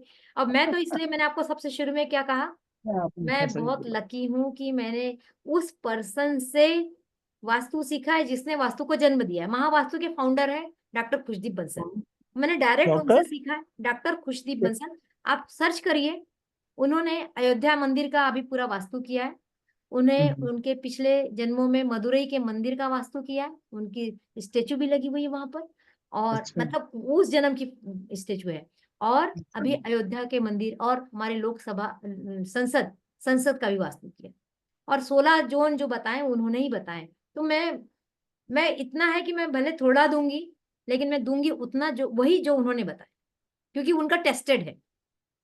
मैं टेस्टेड दवाइयों पे जाती हूँ, मैं नहीं दिमाग लगाती और फिर अपना रिसर्च उसमें डालती हूँ। जब ऑब्जर्वेशन करती हूँ, ऑब्जर्वेशन से मिलता है कुछ रिजल्ट, वही आप तक पहुंचाऊंगी, वरना मैं नहीं पहुंचाऊंगी। मैं 4 रेमेडी कम देना पसंद करूंगी, लेकिन मैं गलत रेमेडी देना पसंद नहीं करूंगी। कितने साल पहले मैम आपने उनसे गुरु दक्षिणा ली? मैं 2018 से लगातार सीख रही हूँ। अभी मैंने नवंबर में, अभी दिसंबर में, जनवरी में फिर उनके कोर्स किए। मैं करती रहती हूँ, मैं अपडेट होती रहती हूँ उनसे। अभी तो मैं डायरेक्ट मिल के ही आई हूँ उनसे। चलिए, थैंक यू। अब हम बात करते हैं अब कुछ कुछ चीजें मैं आपके साथ शेयर कर रही हूँ।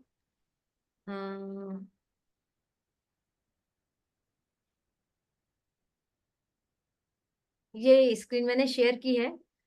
एक वास्तु का कोर्स मैं कराने जा रही हूँ। गलती से 3 दिन आ गया, 4 दिन का कोर्स है ये, और बहुत बेसिक सी चीजें इसमें सिखाऊंगी जो आपके कॉन्सेप्ट को बनाएगा कि कैसे दिशाएं होती हैं, 16 दिशाएं कौन कौन सी होती हैं।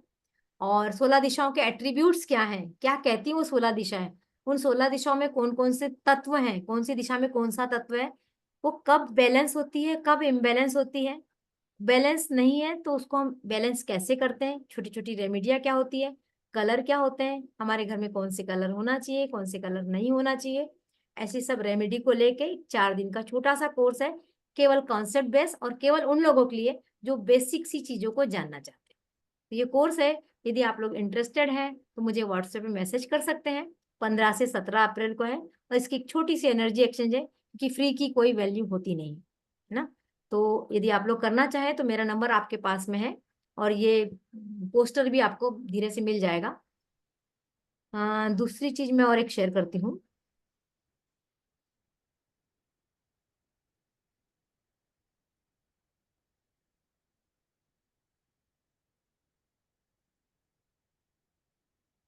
ये मेरी कल से एक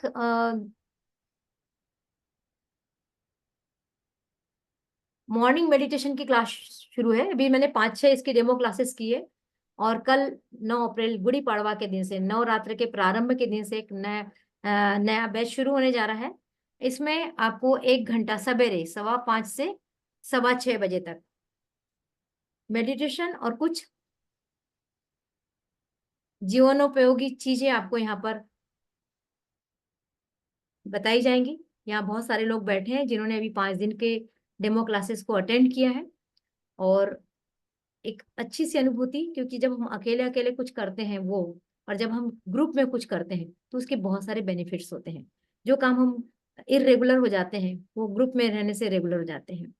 और मेडिटेशन बहुत लोगों का होता नहीं है, तो कैसे मेडिटेशन से जुड़े, कैसे शांति से बैठे, और वो है ब्रह्म मुहूर्त का टाइम, क्योंकि ब्रह्म मुहूर्त में जब हम कुछ सीखते हैं, जब हम कुछ करते हैं तो उसका पूरा फायदा हमें दिन भर मिलता है। 1 घंटा अपने आप का डिजाइन कीजिए, 23 घंटे ऑटोमेटिक डिजाइन हो जाते हैं। इस कॉन्सेप्ट पे 1 घंटे की मेडिटेशन क्लास है। छोटा सा ग्रुप है, बहुत बड़ा ग्रुप नहीं है। सब पे पर्टिकुलर कंसंट्रेशन जाएगा, क्योंकि बड़े ग्रुप में तो कोई आपको पूछेगा भी नहीं कि आपने किया कि नहीं किया। तो एक छोटे से ग्रुप में आपको शामिल होने का मौका मिल रहा है। आप में से कोई भी इंटरेस्टेड है तो आज रात 12 बजे तक आप ग्रुप में मैसेज कर सकते हैं, रजिस्टर कर सकते हैं, ताकि मैं सवेरे सवेरे आपको, सवेरे नहीं रात में ही जोड़ूंगी, ताकि आप सवेरे उसको ज्वाइन कर सकते हैं। ये 2 सूचनाएं थी मेरी ओर से। और चूंकि आज अमावस्या है और अमावस्या में रात को मेडिटेशन करना बहुत पावरफुल होता है। ईश्वर की कृपा से हीलिंग के लिए मुझे चुना गया है, और हीलिंग का मतलब एनर्जी देना। तो एनर्जी देने के लिए मेडिटेशन बहुत जरूरी होता है। मेडिटेशन सबके लिए जरूरी होता है। तो हम आज एक मेडिटेशन करेंगे, आपको एक मेडिटेशन में ले जाना चाहूंगी। तैयार हैं आप लोग?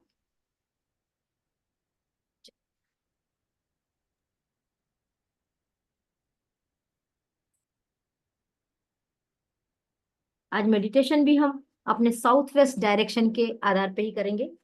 तो यदि आपको आपके घर का साउथ वेस्ट डायरेक्शन मालूम है तो कल्पना कीजिए कि उस साउथ वेस्ट डायरेक्शन में आपके पितृ मौजूद हो गए हैं, आ गए हैं, और आप भी साउथ वेस्ट में बैठे। विजुअलाइज करना है, अभी जहां बैठे वहीं उठ के मत जाइए। यदि आपके पास अभी पानी रखा है तो आप पानी पी लीजिए, 1 गिलास पानी पी सकते तो पीजिए, और उस पानी को थैंक यू बोलिए कि आज आप अपने पितरों से मिलने जा रहे हैं।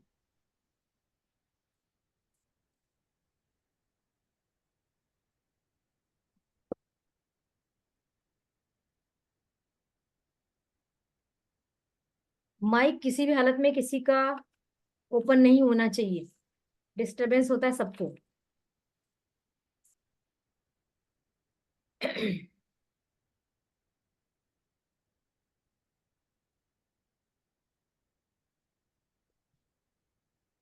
एक बात और बताना चाहूंगी, यदि कैमरे खुले होंगे तो हीलिंग होगी। मैं यहाँ से हीलिंग दूंगी आप लोगों को, मैं नहीं दूंगी, एंजल्स देंगी। तो एंजल की हीलिंग चाहिए तो कैमरे ओपन कीजिए।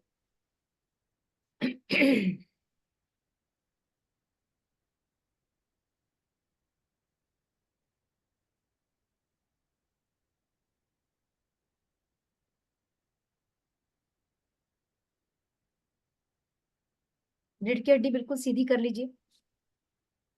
यदि आप कुर्सी पे बैठे हैं, पलंग पे बैठे हैं, यदि सुखासन में बैठे तो कोई बात नहीं, और यदि कुर्सी पे बैठे तो पैरों के तलवों को जमीन से टच कीजिए, ताकि मदर अर्थ की एनर्जी आपको मिलती रहे और आपकी एक्स्ट्रा एनर्जी मदर अर्थ तक चले जाए। गर्दन बिल्कुल सीधी, ताकि एनर्जी नीचे से ऊपर तक और ऊपर से नीचे तक फ्लो हो सके।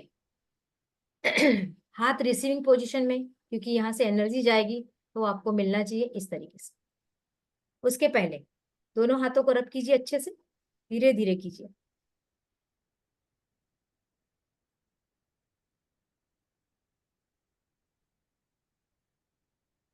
यूनिवर्स से एनर्जी मांगिए इस तरीके से।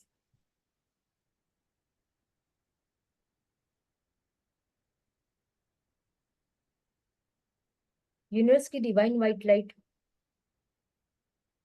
मेरे हाथों में फ्लो हो रही है। कल्पना कीजिए कि यूनिवर्स की डिवाइन व्हाइट लाइट आपके हाथों के माध्यम से आपके शरीर में आ रही है। दोनों हाथों को अपने पैरों पर रख दीजिए, ऐसे ही रखिए धीरे से।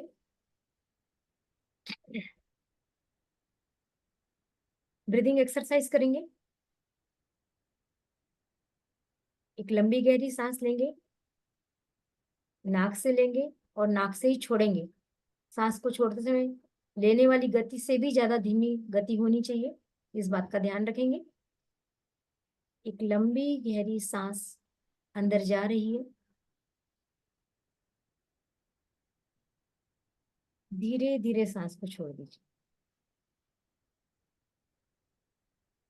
एक और लंबी गहरी सांस लीजिए, छोड़ दीजिए। एक और लंबी गहरी सांस, छोड़ दीजिए।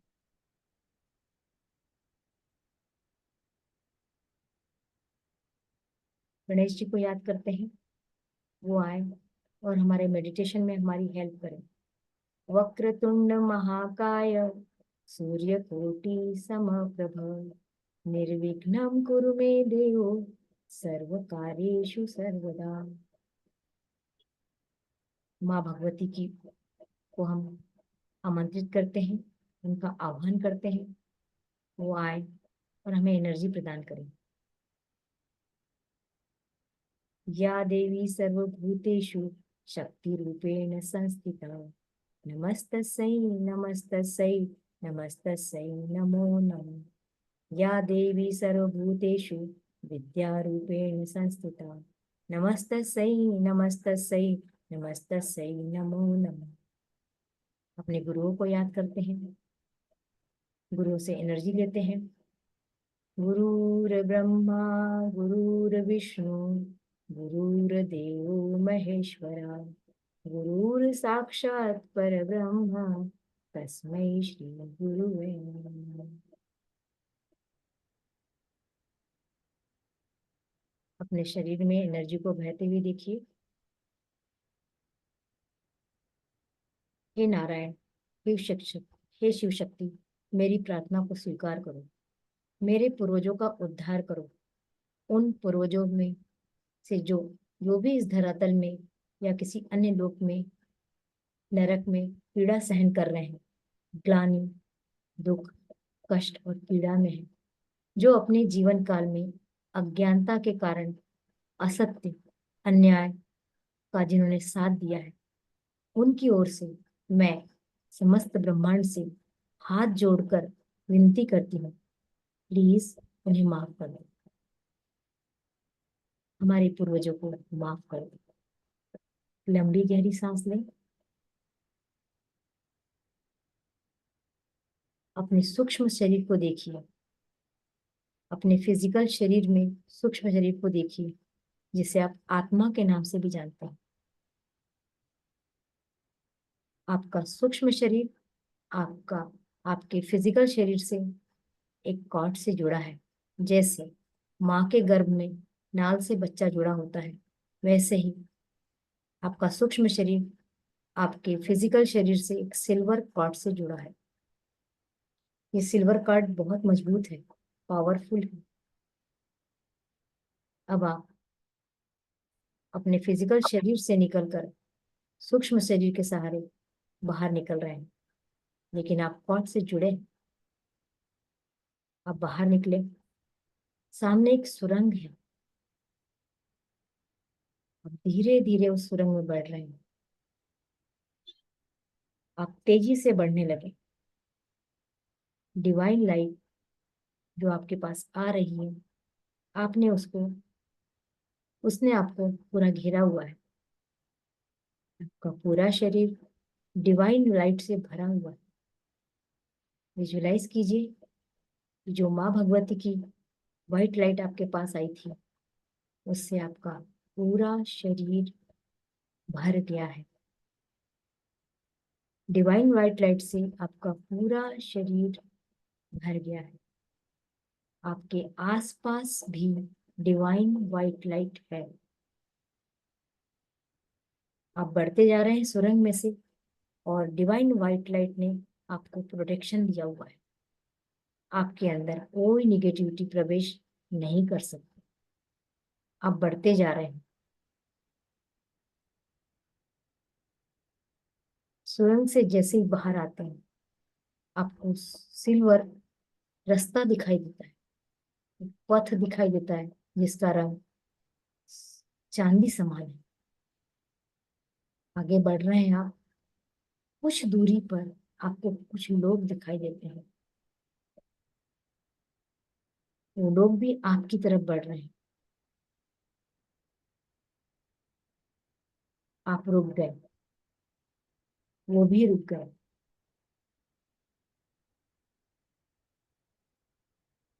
दूर से ही हाथ जोड़कर आप उन्हें देख रहे हैं। ये आपके मित्र हैं। आपने उन्हें कोटि कोटि प्रणाम किया। मैं अपने वंशज को कोटि कोटि प्रणाम करती हूँ। आपके पूर्वज आपकी ओर बड़े प्यार से देख रहे हैं। आप मन ही मन दोहराते रहिए, मैं आप सबका वंशज हूँ। परमात्मा से विनती करिए, हे परमपिता परमेश्वर, हे शिव शक्ति, हे नारायणी शक्ति, मेरे पूर्वजों को उनके कष्टों से मुक्ति दीजिए। मुक्त कीजिए उन्हें। उनकी जो गलतियां हैं, अनजाने में हुई हैं, उन्हें मुक्त कीजिए। हे परम पिता परमेश्वर, आप अपनी दिव्य शक्ति से इन कर्म बंधन से हमारे पूर्वजों को मुक्त कीजिए।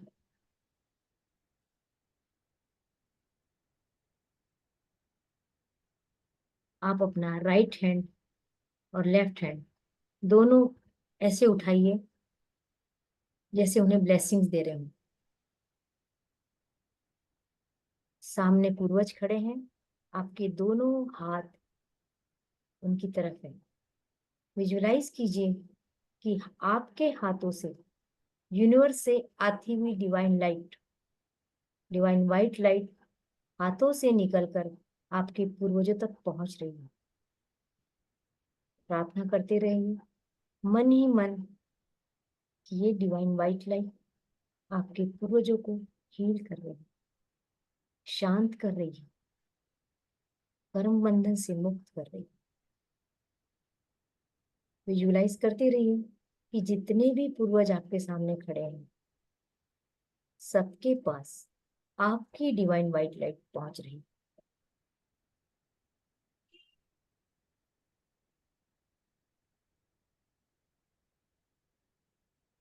आपके हाथों में मोक्ष प्रदायिनी माता लक्ष्मी और पिता नारायण दिव्य ओजस्वी रोशनी भेज रहे हैं। ये दिव्य ओजस्वी रोशनी आपके हाथों के माध्यम से आपके पितरों तक पहुंच रही है। वो पूरी तरह से हील हो रहे हैं।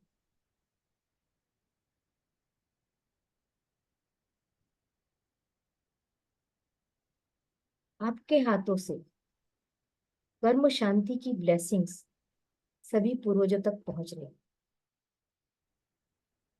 विजुलाइज करते रहिए, अनुभव कीजिए आपके हाथों में वाइब्रेशंस हो रही है।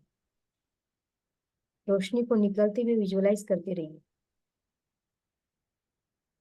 आपका शरीर दिव्य मंदिर है, इसलिए परमपिता परमात्मा अपनी डिवाइन एनर्जी आपके माध्यम से आपके पूर्वजों तक पहुंचा रहे हैं।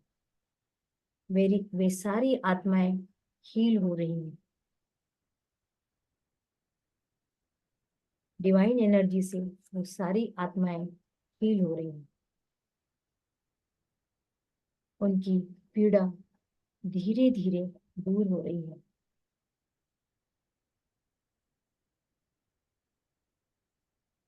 आप देख रहे हैं धीरे धीरे वो पीछे की ओर लौट रहे हैं। आपके पूर्वज खुश हैं, वो लौट रहे हैं।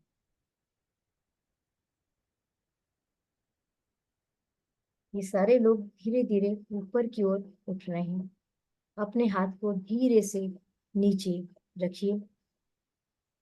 अपने हाथों को धीरे से नीचे रखिए।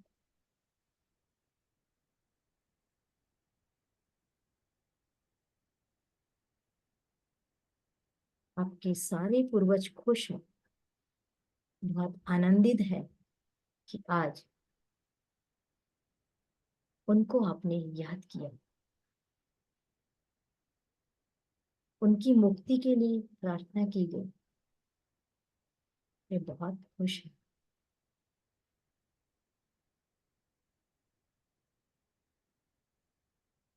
आपने 4 पीढ़ियों के पूर्वजों के लिए ब्लेसिंग्स दी है। आपकी ब्लेसिंग्स उन तक पहुंच रही है। आपके सारे पूर्वज आपको आशीर्वाद दे रहे हैं, ब्लेसिंग्स दे रहे हैं। ऊपर से विजुअलाइज कीजिए कि सारे पूर्वजों ने आपको ब्लेसिंग्स भेजी है। आप पे फूलों की बारिश हो रही है, क्योंकि आज आपने उनके कर्म बंधन से मुक्ति के लिए प्रार्थना की। आज आपके पूर्वज बहुत खुश हैं।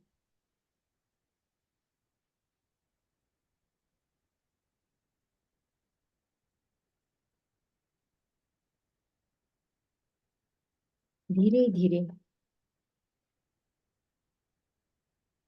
वे सभी दूर चले गए। अब आपको कोई नहीं दिखाई दे रहा।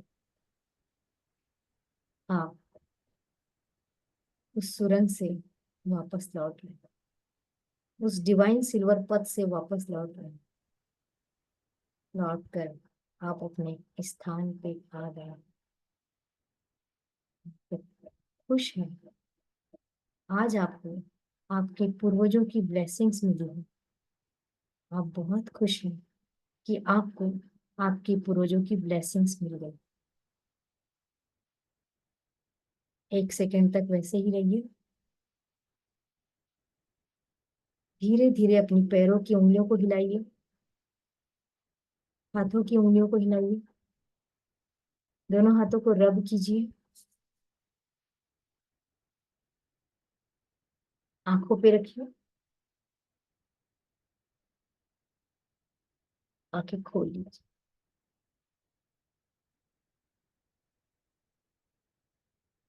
महसूस कीजिए कि आज आपको आपके पूर्वजों की ब्लेसिंग्स मिली है।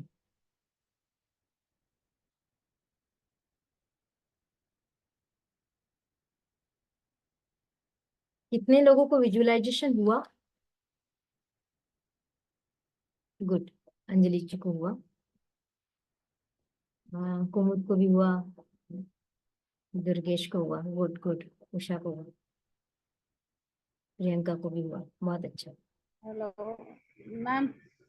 हाँ, हाँ मतलब ऐसे ससुराल के पिता, मतलब इनके पिता को ही याद करना कि अपने पिता को भी याद करना था ना, तो मेरे क्यों? को तो मेरे पिता आप का ही आप ज्यादा आप कहाँ से आसमान से टपकी थी?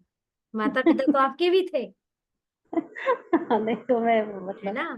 तो सोच पहले तो अपने अपने पिता माता के पिता, बारे में ज्यादा सोचा है मैंने, और पहले वही दिख। पहले मैं, फिर मेरे, फिर जी मेरे जी। के सब, हम्म, है ना। वो ठीक है, हमारे हिंदू कल्चर में हमारी शादी होती है, हम वहां के हो जाते हैं, वहां की चीजों को फॉलो करते हैं, मानना पड़ता है, सब सही है।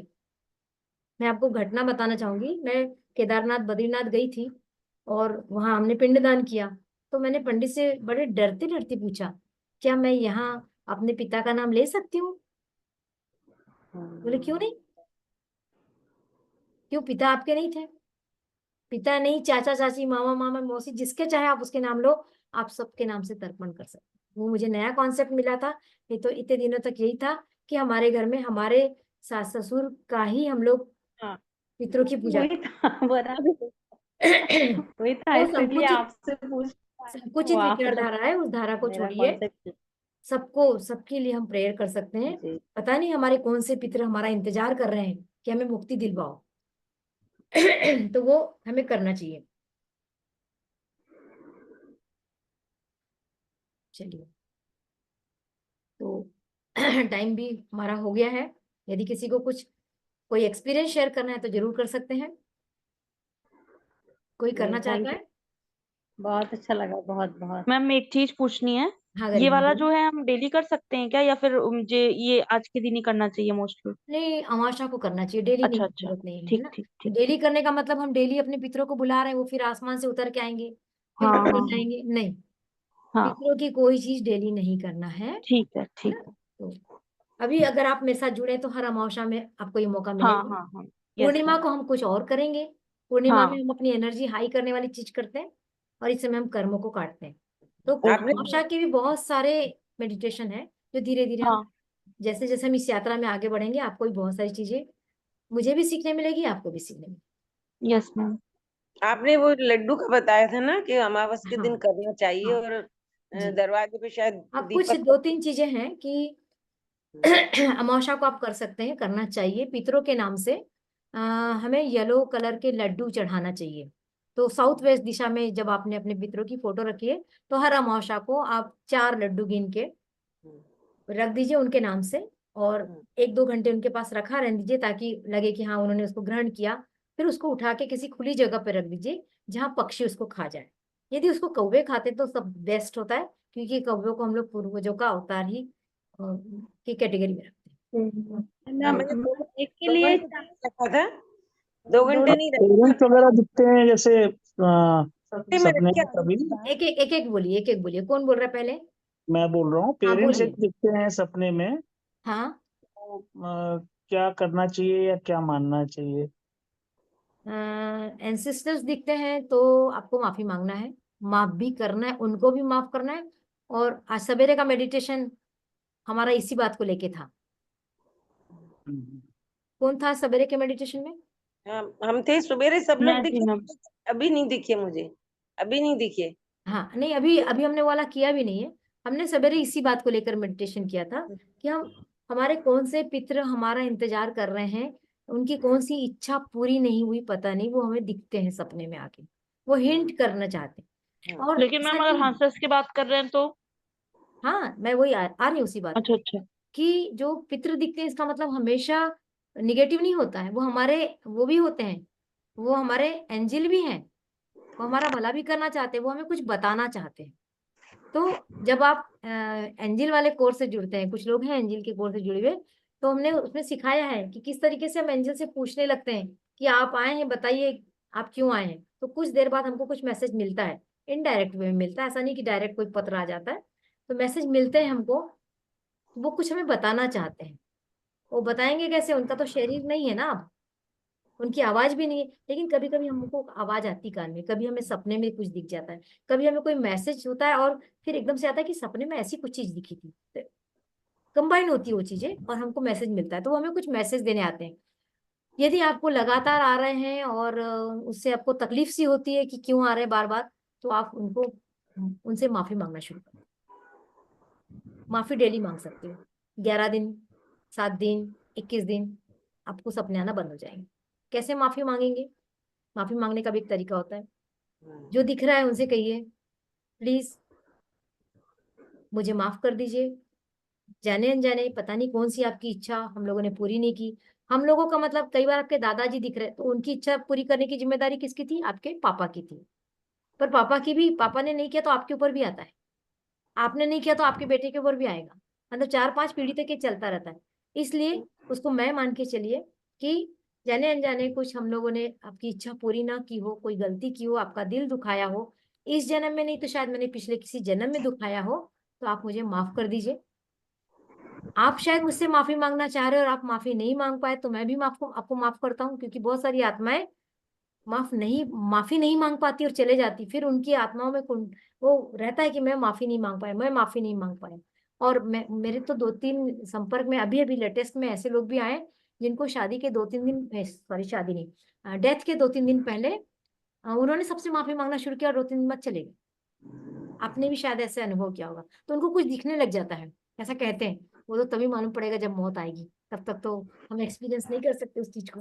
लेकिन हर चीज को खुद के ऊपर एक्सपीरियंस करना जरूरी नहीं होता, अनुभव सुनते हैं उसको मानते हैं। तो माफी मांगना शुरू कीजिए, आपको उससे फायदा होगा। मैम कुछ लोगों को पहले से फील भी होने लगता है, मतलब 1-2 दिन से कि जाना है। बिल्कुल। हाँ, अंजलि जी बोलिए। मुझे बहुत अच्छा अनुभव हुआ आज आपके साथ, अनायास ही मैं जुड़ गई आपसे। जी, और आज मेरे अनायास फादर कुछ का, नहीं होता अंजलि जी, अनायास कुछ नहीं जी होता। वो संयोग था कि मैं आपसे सही। जुड़ी। जी। क्यों, वो आगे बताना चाहूंगी कि मेरे फादर का आज बर्थ डेट है। 8 अप्रैल 1923 को उनका जन्म हुआ था। हम लोग बहुत ज्यादा अटैच उनसे हैं। और आज मैं ग्रुप में जब अपने में मैसेज डाल रही थी तो मुझे एकदम 8, मैंने लिखा आज हमारे चाचा जी हम उनको बोलते थे, 101 भी बर्थ डेट है। और उनका आशीर्वाद हम पे बना रहे। और देखिए, रात में आते आते आपका संपर्क हुआ, आपके पास आ गए, तो हमें जो आपने मेडिटेशन कराया उसके माध्यम से भी वो, मतलब उनसे मुलाकात हो गई। और अनुभव है मुझे बहुत सारे इस चीज की। मैं पहली बार विदेश की यात्रा की, पहली बार मैंने विदेशी धरती पे पैर रखा, तो मुझे सपने में, I lost my husband also, तो मेरे फादर और मेरे हस्बैंड दोनों मुझे सपने में दिखे। तो मुझे हमेशा जब भी सपने में मेरे पूर्वज दिखते हैं या जो चले गए हमारे बीच से वो दिखते हैं, तो वो मुझे बहुत स्ट्रेंथ देता है। और मुझे लगता है कि अभी मैं जिस परेशानी में हूं, तो उनके दिखने से वो परेशानी दूर हो जाएगी। ऐसा मेरा अटल विश्वास है और ऐसा होता भी रहा है। जब भी एंजिल मैंने है वो, बहुत ज्यादा आपकी परेशानी एंजिल है वो। महसूस की, मुझे सपने में मेरे पूर्वज दिखे और उसके बाद मेरे को कुछ राहत दिखी जाती है। वो आपके एंजिल है। जी, वो एंजल वाला बिहेव। और मैं एक रोज जब मेडिटेशन में काफी करती हूँ, जब मैं अपने रोज की डेली पूजा पाठ करती हूँ, उस समय मुझे 2-3 बटरफ्लाई हमेशा दिखती है। वो भी मैं फिर मतलब मेरे पे अनायास मुझे खुशी हो जाती है कि ये आ गए, मेरे एंजल्स आ गए। तो वो मेरा फील दिन पे दिन स्ट्रांग होता जा रहा है, that is giving me strength also. Good good, thank you experience share करने के लिए। अ, हो गया, आप किसी को और कुछ बोलना तो नहीं है? कोई करना चाहता है सवेरे की मेडिटेशन क्लास ज्वाइन? मैम अभी कल तो नहीं ज्वाइन कर पाएंगे, जी, थोड़ा सा उसके लिए मेंटली और थोड़ा एडजस्टमेंट टाइम का करना पड़ेगा, बिल्कुल बिल्कुल बिल्कुल। अपने का भी करना पड़ेगा क्योंकि लेकिन सोचना शुरू करना पड़ेगा ना।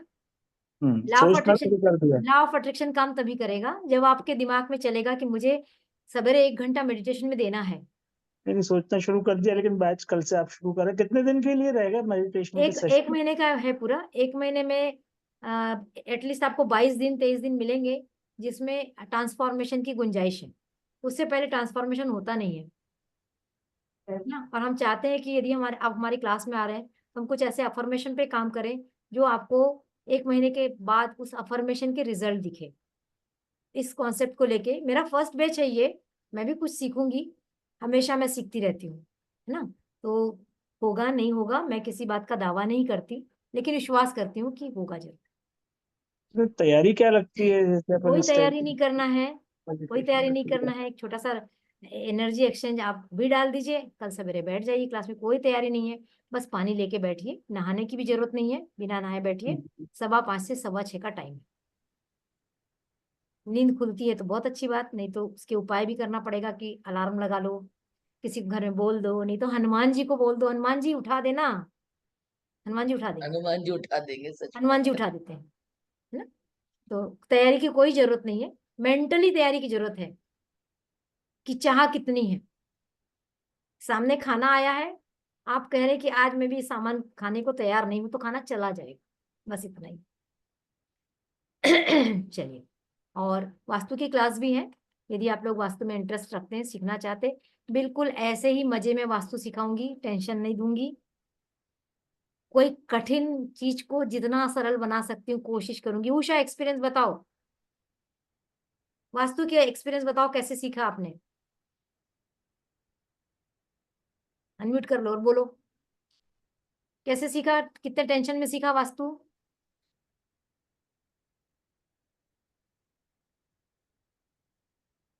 अनम्यूट नहीं किया म्यूट नहीं उन्होंने। कर पा रही। हाँ, हाँ बोलो। वास्तु का वो टाइम बहुत अच्छा लगा था, क्योंकि वो पूरा कितना है पूरा बोला था ना उस टाइम, बहुत अच्छा। मेरे को क्या मालूम है, पहले बोलने का टाइम बराबर आता है, बाद में मैं भूल जाती है, यही तो गड़बड़ है, इसलिए तो मेरे को वो उसमें आने के लिए ये होता है। एक्चुअल में अभ्यास नहीं किया आपने। हाँ, वही लग रहा है। अभ्यास, सीखना अलग बात है, अभ्यास करना अलग बात है। या तो अभ्यास से रहता है। हाँ, सीखते समय कैसे लगा था? सीखते टाइम बहुत अच्छा लगा था मेरे को, इसलिए मैं वो क्लास में भी ज्वाइन किया था ना वो टाइम, हाँ, क्लास का, वास्तु का। Okay okay. तो अब अभ्यास करिए, आप रिपीट करिए एक आध क्लास और, तो आपका अभ्यास हो जाएगा, है ना? Okay, thank you. वास्तु की क्लास मैम कितने टाइम तक चलती है, मतलब कितने दिन, कितना समय 4 नॉर्मल दिन की बेसिक क्लास है, उसके भी बहुत सारे स्टेप्स होते हैं। पहले जो जुड़ना है हमको, तो हमारे पास 4 दिन का एक बेसिक कोर्स है। उसमें आपको दिशाएं क्या है, पंचतत्व क्या है, रेमेडी क्या होती है, क्यों लगानी पड़ती है, ये कॉन्सेप्ट मिलेंगे। तो 4 दिन की क्लास है जो 15 तारीख से शुरू होगी, 15, 16, 17, 18 अप्रैल। और उसके बाद कुछ एडवांस भी है? हाँ, एडवांस बहुत है। मैंने 11 से 12 कोर्स किए हैं। नहीं नहीं, आप कुछ जो करते हैं। हाँ, मेरे पास 3 कोर्स है, इसके बाद में एक बेसिक के बाद में फाउंडेशन और फिर एडवांस। फाउंडेशन कोर्स 7 दिन का होता है, एडवांस कोर्स भी 7-8 दिन का होता है, जिसमें देवताओं के बारे में पढ़ते हैं। चलिए ठीक है, फिर कल मिलते हैं जो लोग मेडिटेशन से जुड़े हुए हैं उनके साथ में। और आज आप खूब खुश होके सोइए, बड़ी गहरी नींद में सोइए, पितरों को याद करके सोइए। आज आपको बहुत आशीर्वाद मिला हुआ है, नींद बहुत अच्छी आएगी। हो सकता है सपने में भी आपको ब्लेसिंग्स मिलती रही। नमस्कार, थैंक यू। राम राम। जय श्री धन्यवाद, आप कृष्ण। सब लोग आए, इसका आपका बहुत बहुत शुक्रिया। Good night ma'am. Good night. बहुत बहुत धन्यवाद, आपसे जुड़ के बहुत अच्छा लगा। धन्यवाद धन्यवाद। नमस्कार। नमस्कार।